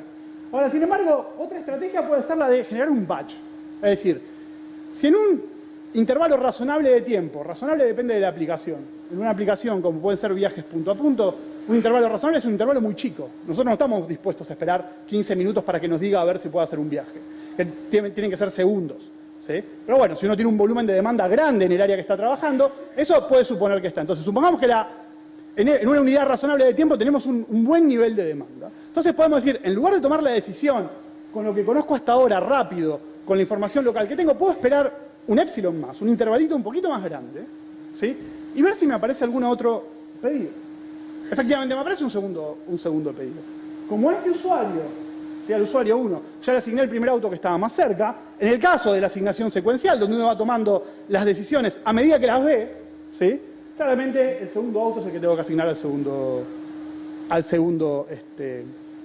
pasajero. Sin embargo, del lado del batching, como esperamos, todavía no decidimos a quién vamos a asignar con quién. Todas las opciones están abiertas, ¿sí? Entonces, esencialmente, obviamente ustedes no tenían los tiempos dibujados previamente, lo está pensado de esa manera. En la primera asignación, la decisión óptima local no nos lleva a la decisión óptima global, ¿sí? Y en este caso, si hubiésemos esperado, si el tiempo de espera entre el primer arribo y el segundo arribo de los pasajeros es más chico que la diferencia entre los tiempos de viaje de adentro, la percepción para el usuario de batching, del ejemplo que está todo en verde, ¿sí? Es claramente que esperó menos tiempo, efectivamente. Entonces, esa es una métrica. Otro podría pensar otras métricas. En este caso, la métrica es cuánto es el tiempo de espera para llegar a cada uno. En el primer caso, tenemos un tiempo de espera muy corto para el primer pasajero, pero es un tiempo de espera más largo para el segundo. Entonces, claramente, decisiones de este estilo, ¿sí? Son las que afectan luego la percepción del cliente, la experiencia del usuario de una plataforma. Y acá estamos hablando explícitamente de Analytics prescriptivo. Ver este problema es, ¿cuál es mi regla de negocio? Bueno, tengo que asignar a cada pasajero con un auto. Y mi regla de negocio no es solo eso, es, ok, ¿cuál es el intervalo de tiempo? ¿Cuál es la demanda que espero? ¿Cuánto es el tiempo que tengo para decir? Después encima hay que implementar todo esto en tiempo real, ¿no? Todo esto tiene atrás un trasfondo tecnológico no despreciable, ¿sí? Entonces, si todo eso lo convertimos, nosotros lo que hicimos en estas 4 slides es convertir esas reglas de negocios a un modelo. No nos metimos con la matemática de esto, pero nos quedamos en el punto anterior, en el punto conceptual, es decir, me da el tiempo para esperar y eventualmente cuando voy a decidir no estoy condicionado por una primera decisión que tomé localmente, sino que la puedo tomar de manera global, ¿sí? Ese es el ejemplo clásico de cómo Uber hace matching, ¿sí? Si ustedes entran en Uber/Marketplace van a encontrar el ejemplo y también les explica cómo mueve los precios. Se los recomiendo a los que les interesen los datos, la tecnología y negocios. Es un lindo lugar para mirar. El siguiente takeout es que el planning, y ahí me permito agregarlo, que no está en negrita, lo agregué yo, y la ejecución, ¿sí? No termina con el forecast, que es algo que desde la práctica solemos ver mucho. Mucha gente dice, bueno, voy a optimizar, ¿qué vas a hacer? Voy a predecir cuál es mi demanda. Ajá, y después, ¿qué vas a hacer con la predicción de tu demanda? ¿Sí? En el forecast, en la predicción, no termina la planificación y no termina la ejecución efectivamente. Muchas veces, esa decisión de tomar la decisión localmente es una decisión consecuencia de una limitación de no conocer cuál es el menú de opciones que hay, básicamente, ¿sí? Entonces ahí es donde el ecosistema completo de Analytics permite llegar a la parte prescriptiva, que no es la que está tan de moda, permite expandir un poco ese abanico. Otro ejemplo, Customer Service, ¿no? Customer Service es, tenemos alguna plataforma, algún negocio, tenemos gente que interactúa, la gente tiene problemas, tiene reclamos, claramente. ¿Cómo puedo gestionar eso de manera eficiente? ¿Sí? Entonces, esencialmente hay una métrica que tiene que ver con entender si cuando me llega un reclamo esa persona va a ser un detractor o un promotor. Un detractor esencialmente es alguien que va a hablar mal de la plataforma, un promotor es alguien que, ok, no está tan descontento, pero tiene una consulta moderada, ¿no? Por otro lado, ¿sí? Lo que tenemos agentes que atienden esas consultas. Algunos seguramente sean automatizados, pero llega un punto donde esos agentes son efectivamente personas que uno atiende a través de un call center, a través de un medio digital, un mensaje, a través de algún foro de consultas y respuestas. Nada, efectivamente hay múltiples maneras de hacerlo. Los agentes también tienen una experiencia. Entonces, la pregunta esencialmente es, ¿yo puedo mejorar la experiencia del usuario cuando llegan los reclamos? Pensando y teniendo en cuenta cuál es el expertise, ¿sí? de mi equipo de agentes que atienden estos servicios, ¿sí? Entonces, bueno, uno lo que puede tratar de hacer es, primer paso, el predictivo, ¿no? Bueno, puedo predecir la probabilidad de si va a ser detractor o no, es decir, en qué numeritos del 0 al 10 va a estar ese reclamo. Ahí, por ejemplo, se utilizan muchas veces técnicas de procesamiento del habla o de procesamiento del lenguaje natural para extraer de datos no estructurados, ¿sí? Algún tipo de información relevante en términos de toma de decisión. Sin embargo, si lo miramos de una manera abstracta, estamos de nuevo en el mismo problema de los conductores, ¿sí? Si yo pienso esencialmente que el reclamo es un pasajero, esa es mi demanda. Tengo a alguien que necesita que yo lo atienda con mi capacidad, que ahora no son los autos, son esencialmente los agentes. ¿Sí? Entonces, uno puede plantear un montón de problemas predictivos necesarios para poder optimizar esto. ¿Cuál es la conflictividad del caso? ¿Sí? Entender si el usuario que llega es promotor o detractor. cuál es el expertise de la gente. El expertise muchas veces se mide en cantidad de años, uno lo puede medir en cantidad de casos bien resueltos, pero eso obviamente depende de la historia de las asignaciones que se hayan hecho. Incluso uno podría ser más ambicioso y tratar de decir cuál es la probabilidad de que un determinado agente resuelva un determinado caso. No es como ya no predecir básicamente el numerito de cada persona, sino de las interacciones. Ahora, una vez que tengo todo eso, ¿cómo los asigno? ¿Los asigno en el orden de llegada? ¿Genero un batch? ¿Cómo lo resuelvo?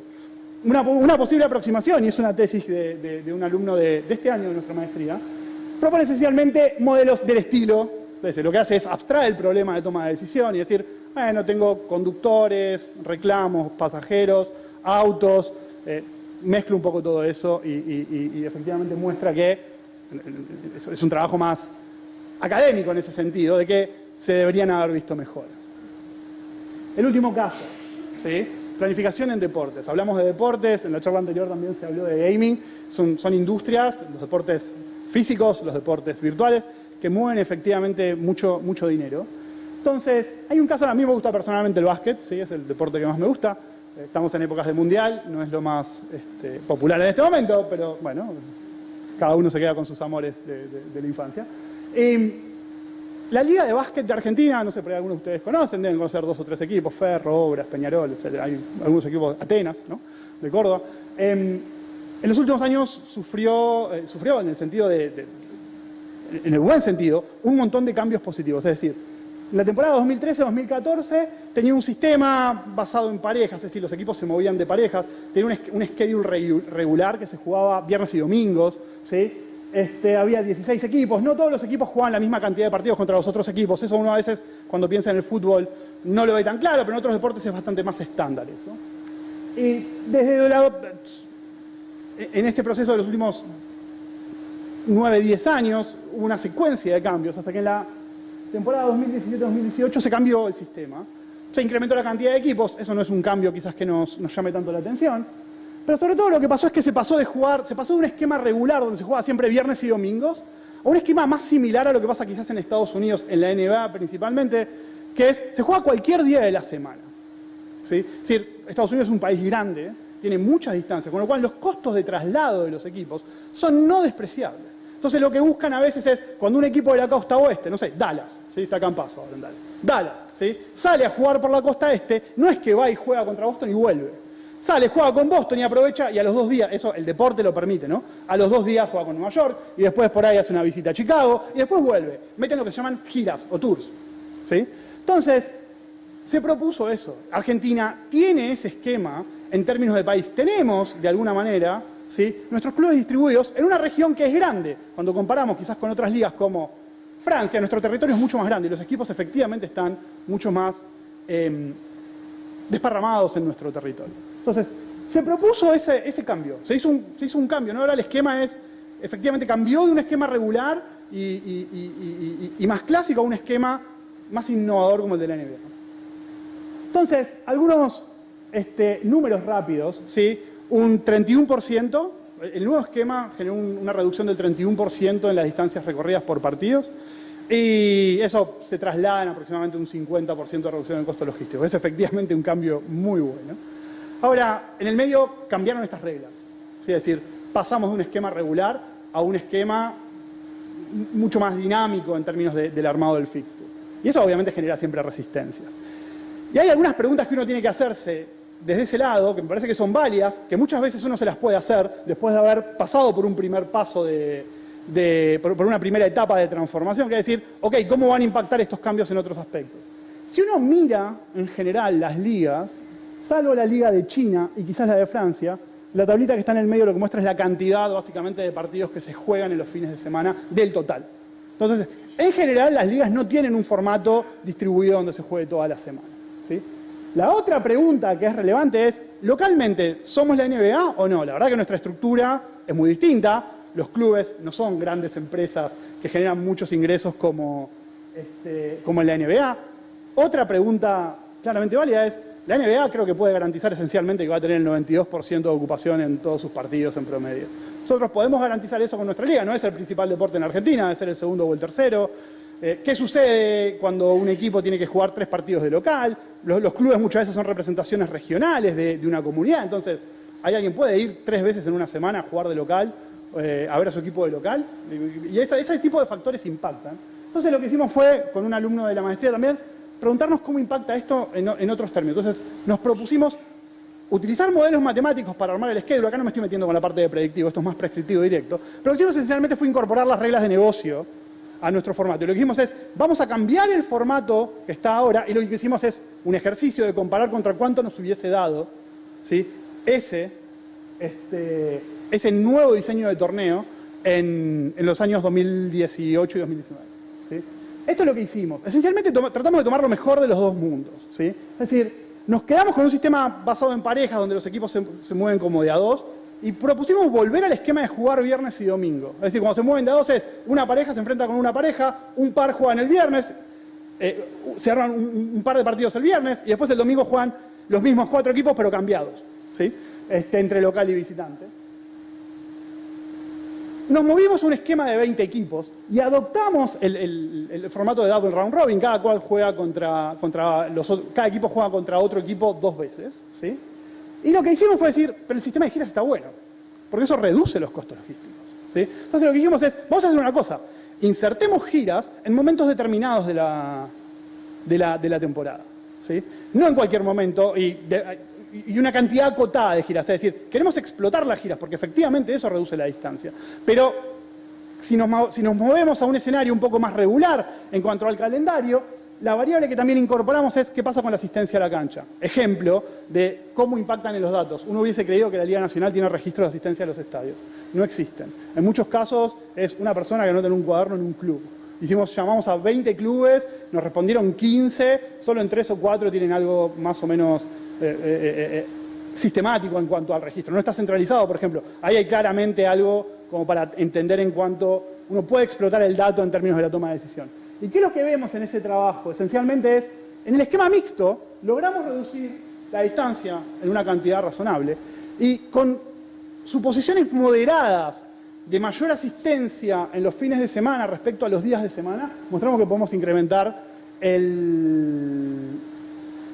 la ganancia un 35%. Es decir, considerando obviamente estas dos componentes. Costo logístico de moverse, que hay estimaciones, versus costos de entrada. ¿sí? En esencia, este ejemplo lo que muestra es, más allá de la técnica, lo que importa también es entender el contexto. ¿sí? Es decir, obviamente, estas cosas son secuenciales, son iterativas. Hay etapas en las cuales uno va aprendiendo de cosas buenas que hizo en la etapa anterior y cosas que son para mejorar. No hay una bala de plata en general. Estos procesos son muy de aprender y corregir en el medio. O sea, esencialmente lo que vemos es, si uno quiere generar valor agregados en términos de toma de decisión usando datos, hay varias patas que tiene que manejar. Por un lado, estar técnicamente preparado. Después, tener efectivamente la disponibilidad de los datos. Y lo siguiente es entender cuál es el valor que agrega una técnica a un determinado negocio. ¿Por qué digo esto? Si uno se para puramente del lado técnico, puede desarrollar herramientas muy innovadoras y súper sofisticadas que quizás no resuelven un problema que alguien tiene. ¿sí? Y del otro lado, cuando uno está parado del lado del proceso de toma de decisión, quizás tiene el problema adelante y ve qué es lo que hay que hacer, pero si no entiende de lo técnico, ¿sí? quizás se autoimpone una barrera, es decir, me quedé acá. Y había un paso más para dar. ¿sí? Ese es un poco lo que quería transmitir. Cuando uno habla de transformación digital, ¿sí? esencialmente, de nuevo, es un comodín, lo usamos todos. ¿sí? Está claro, lo usamos todos. Es un comodín. Sin embargo, cuando uno habla de transformación digital, no es solo manejar el último estado del arte en Machine Learning y tampoco es solo entender cuestiones de management a alto nivel. Hay algo ahí en la intersección, hay una sinergia entre entender qué problema uno está resolviendo, cuál es la herramienta que necesita, cuáles son las métricas y las reglas de negocio que son relevantes, que hacen esencialmente que ese 85%, en mi experiencia, que ese 85% de proyectos que no llegan tengan mayores chances de llegar. ¿sí? Con eso cerraba. Simplemente quería contarles un par de ejemplos y estoy abierto a preguntas y a charlas.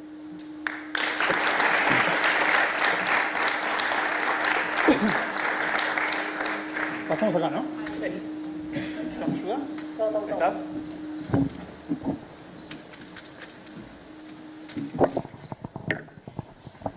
Hola. Bueno, gracias Juanjo. Aprovecho también para agradecer al staff de la Editela, Tamara, María Eugenia, Julio, con quien nos venimos divirtiendo hace un par de semanas hablando de esto. Bien. Che, yo sé que le dicen Juan en la Editela porque el redactor es Juanjo, para mí es Juanjo. Bien, ya estamos. ¿Sí? Hay confianza. Che, Juanjo, pregunta directa a la practicidad. Sí. No quiero dar nombres, pero en general los empresarios locales o de pymes solemos tener un método infalible para tomar decisiones que es así, mira. ¿Qué lugar hay para la intuición? ¿El factor humano es relevante? ¿Te has cruzado con casos de empresarios de este estilo? Siempre uno lo ve. Es difícil romper la cultura a veces. El método de el dedo y ver para dónde sopla el viento, creo que tiene como un sentido ambivalente.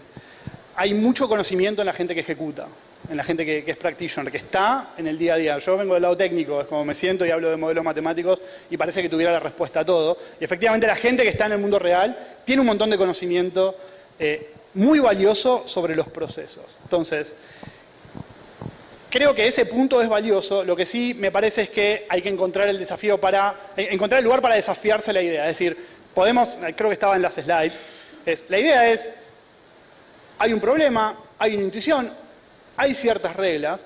¿Cómo podemos, lo más científicamente posible, determinar si eso efectivamente sucede o no? O cuál es el nivel de mejora que uno puede tener, o cuál es el valor agregado que uno puede dar.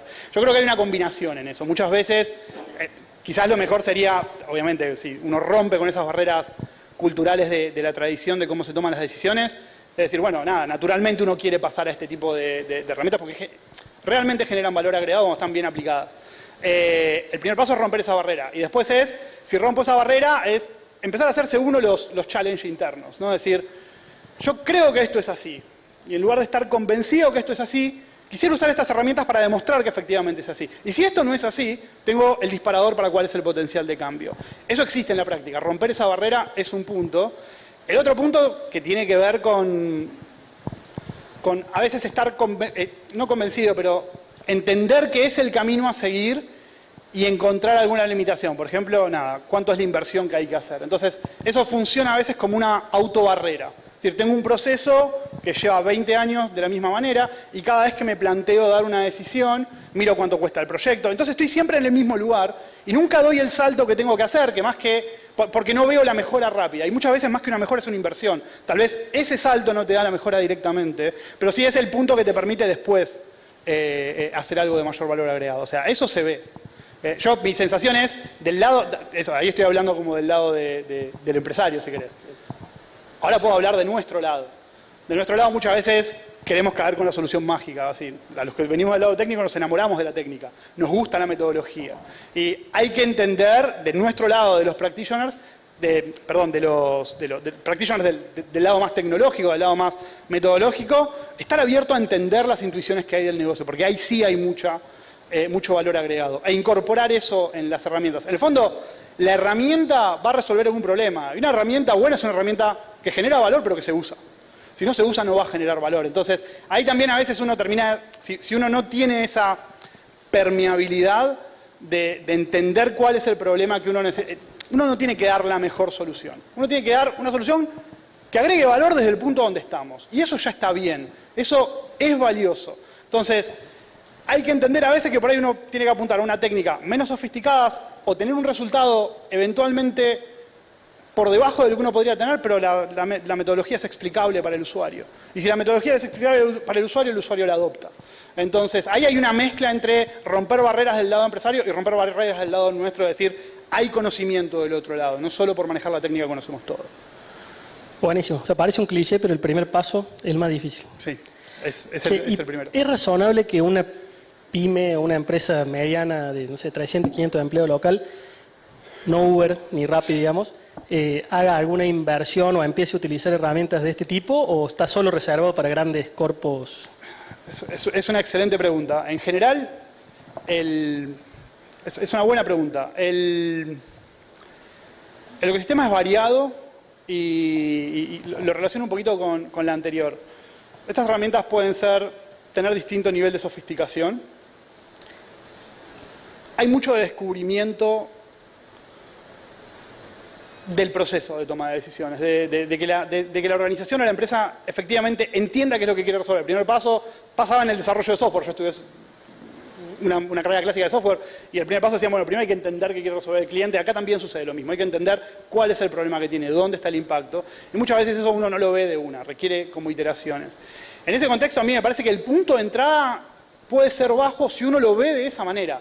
No lo ve como una herramienta que va a ser un gran software monolítico que resuelve un montón de problemas, sino que es un proceso continuo. Es un paso, entiendo, generé valor y sigo con el que va. En términos del volumen de la empresa, las pruebas de concepto para mostrar si hay valor o no, muchas veces en un par de meses, en 5 o 6, depende del problema, digamos. Se pueden hacer pruebas de concepto para mostrar valor a costos relativamente bajos comparados con otros insumos de la industria.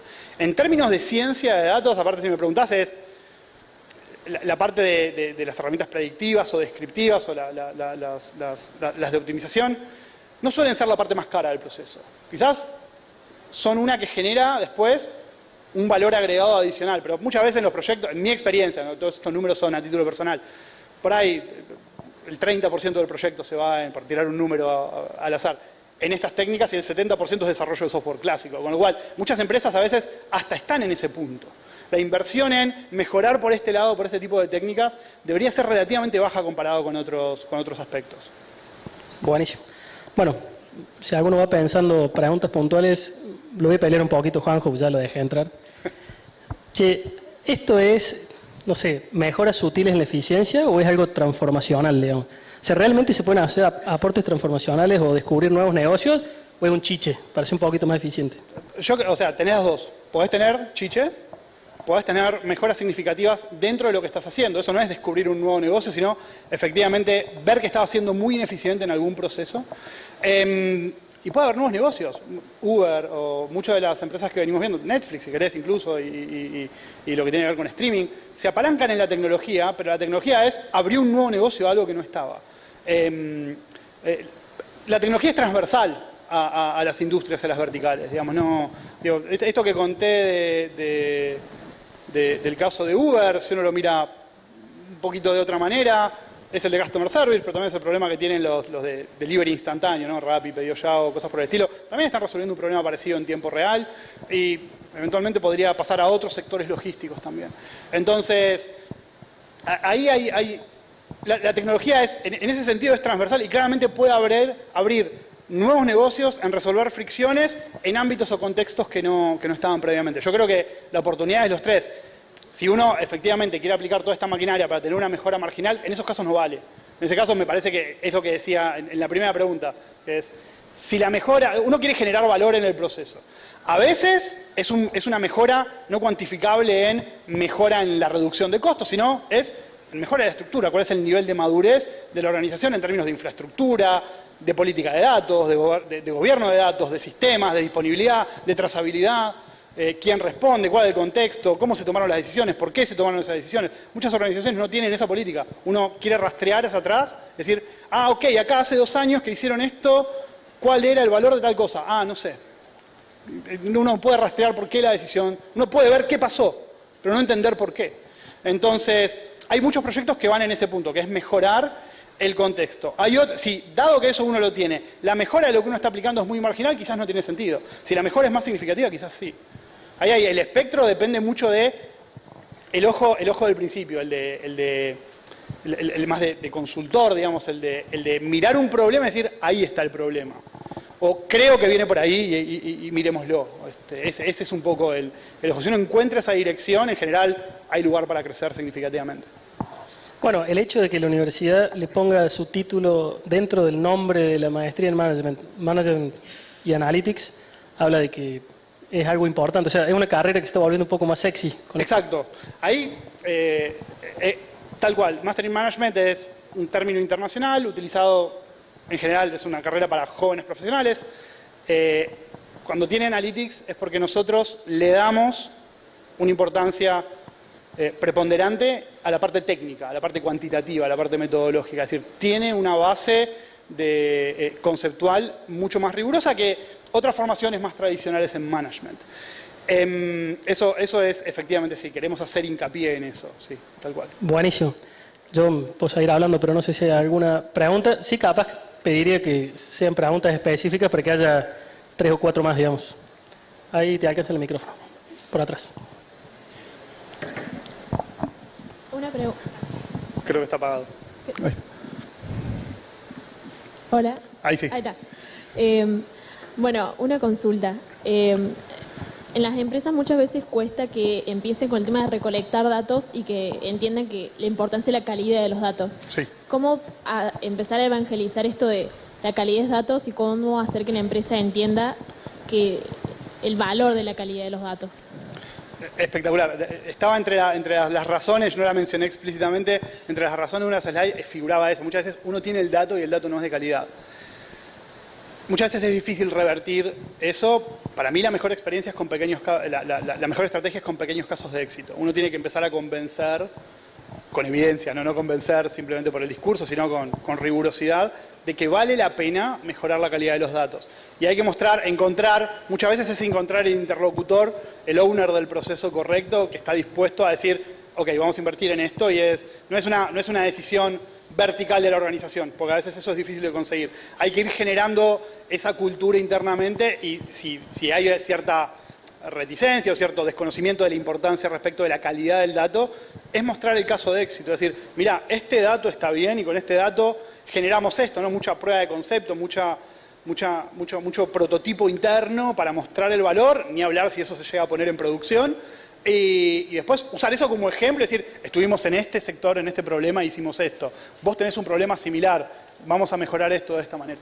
Creo que para mí esa es como la cultura. Obviamente después están las estrategias más verticales, ¿no? Hablar con los responsables y buscar efectivamente que eso sea una política. Sí. Te meto una cuchara. ¿Tiene sentido ir recolectando datos y después vemos para qué lo usamos o es absurdo?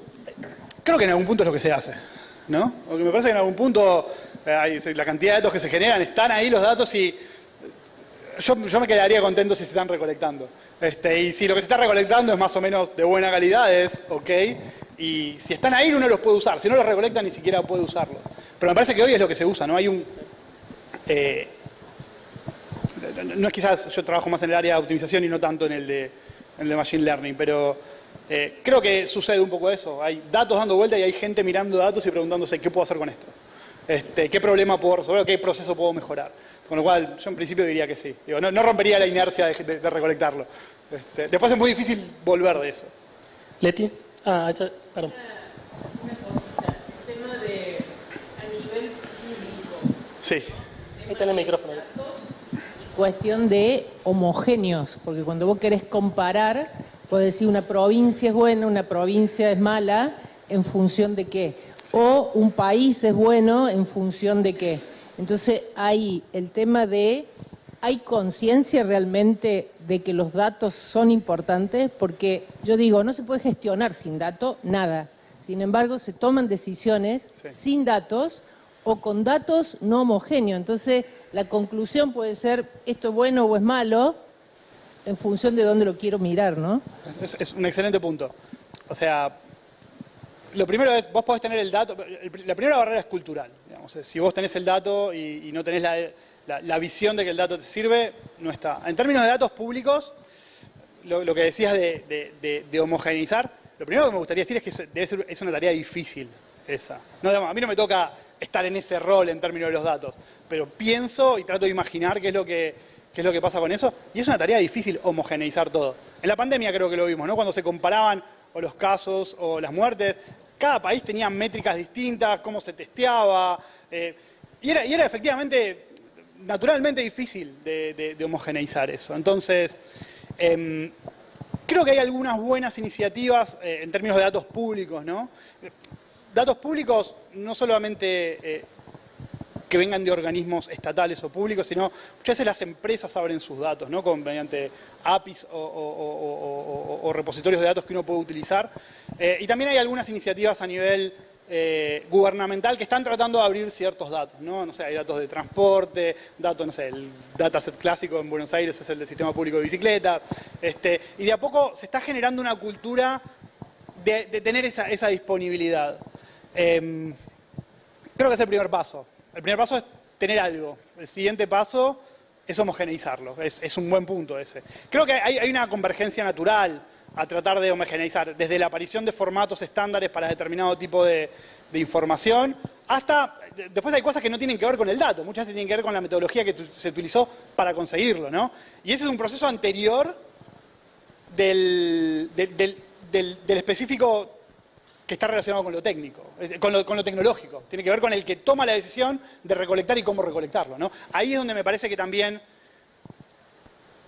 de alguna manera, las decisiones cada vez más se basan en datos. Todos vamos a tener que estar más preparados para eso. A medida que todos estemos más preparados para eso, de alguna manera esa homogeneidad o esa coherencia o regularidad en los procesos de captura o toma de datos van a ser más frecuentes, deberían ser más naturales.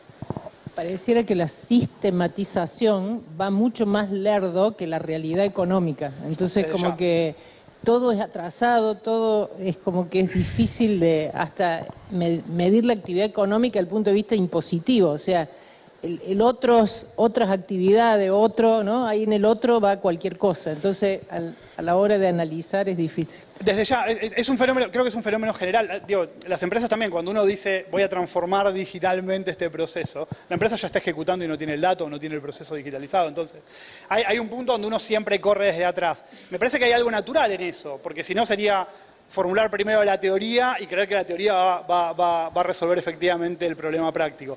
Y hay mucho de las startups, por ejemplo, ¿no? Muchas son, bueno, arrancan, hay un par de ejemplos clásicos de, al principio éramos 20 en un departamento y teníamos un Excel para manejar todo, y hoy son una mega empresa con presencia mundial. Arrancaron con un Excel, arrancaron con lo básico, probando, entendiendo. Mi sensación es que el proceso de transformación, similar al proceso de innovación, hay mucha prueba y error, hay mucho de descubrimiento. Por eso, en pensar en una solución, puede ser de software en general o algo más del lado de ciencia de datos o de analytics, creo que es un error verlo como un one shot, digamos. No es hago esto y está, es un proceso. Si uno piensa en un software, tengo la inversión de desarrollo, después está el mantenimiento, hay un montón de cosas que hay que hacer. De alguna manera con esto sucede lo mismo. Uno tiene una primera inversión para llegar a un punto y después hay que mantener y mejorar, ¿no? Uno cuando llega a un punto te abre puertas de mejora que antes no estaban. Cuando invitamos a un rockstar nos pasa esto. Tengo como 5 tipos que me están mirando con una cara, no quiero ni mirar. Lo tengo primero Raúl, después acá y después Fabio, que está con el micrófono listo. Sí. Perdón, Fabio, está Raúl ahí levantándome. Hacemos un poco de publicidad del DIPEA. El famoso índice de confianza del gobierno sí. del DIPEA parece que asusta a muchos políticos, ¿no? Y algunos deberían estar muy asustados de esta prueba. Ahí se presenta un problema con la calidad de datos, que es las encuestas de percepción. Sí. Es muy distinto preguntarle a un salteño qué opina del gobierno local que preguntárselo a alguien de Cava. Mark Ronson, ¿no? ¿Qué se puede hacer en ese caso? ¿Qué hace Intel para ser tan preciso con el resultado de las elecciones? Ahí me agarras en un área que no es la mía. Ahí voy a tener que tomar la de esquivar levemente la pregunta. No, desconozco el índice, cuál es la metodología que se está usando atrás. Correctamente no es el área en el que me suelo mover y no podría hablar a nivel institucional al respecto. Entiendo lo que decís, ¿no? Lo de la percepción es claramente algo que hay que incorporar. En esa pregunta, en ese aspecto específico, no está dentro del... Yo, de nuevo, como dentro de este área hay como mucha especialización, hay jugadores más amplios, con menos profundidad. Yo estoy como muy especializado en un tema, no me animaría a responderte específicamente eso. Esa es una buena pregunta, ¿eh? Algún chisme, Raúl. Tírate un chisme. No. Bueno, acá, perdón, te tengo esperando ahí. Sí. Hola, Juanjo. Mi duda más va por el lado del estudiante o el que quiere empezar a estudiar sobre la temática. Muchos jóvenes creen que se empieza por el lado de aprender programación para saber sobre data o el manejo o análisis de la misma. Entonces quería saber por dónde recomendás vos empezar a estudiar sobre la temática. Es una muy buena pregunta. Para trabajar en estos temas de la manera correcta, creo que hay que, por un lado, construir sobre 3 pilares. La programación es uno, cuando uno quiere manejar datos a escala y sistematizar y automatizar procesos, necesita caer en tener cierto manejo de programación. Eso no quiere decir que uno tiene que ser un ingeniero de software. Digamos, no es como la programación, uno puede abordar la programación como elemento de estudio, pero también uno puede abordar la programación como una herramienta para. Es decir, entonces uno con buenas metodologías, con buena práctica, mucha inversión de tiempo en aprender a programar, no se aprende rápido, lleva tiempo y dedicación, pero ese es un pilar. El otro pilar son las áreas quizás más tradicionales, estadística, matemática, matemática en el sentido amplio, pensando que también la computación en algunos aspectos es matemática. Es matemática y en algunos aspectos específicos está muy cerca, pensamos muy cerca de cómo piensa un matemático. Con lo cual, esos son los tres pilares. Sobre cuál empezar está un poco condicionado con cuál es la formación de base de uno o en qué momento está empezando. Si uno está buscando una carrera de grado, mi sensación es que las carreras de grado deberían ser generalistas. Yo quiero para una formación de grado, no quiero algo especializado en el nicho del subnicho X. Quiero tener una formación amplia sobre la cual construir. Si uno piensa en un posgrado, entonces uno ya viene con un bagaje previo, negocios, técnico, economista, contador, abogado, médico, lo que fuese. Cada uno de esos ámbitos te posiciona en un lugar distinto ante un área que es transversal. Porque por ahí, si venís más del lado de computación, como en mi caso, por ahí la parte de programación está más resuelta y por ahí hay otras partes más cerca de econometría que no.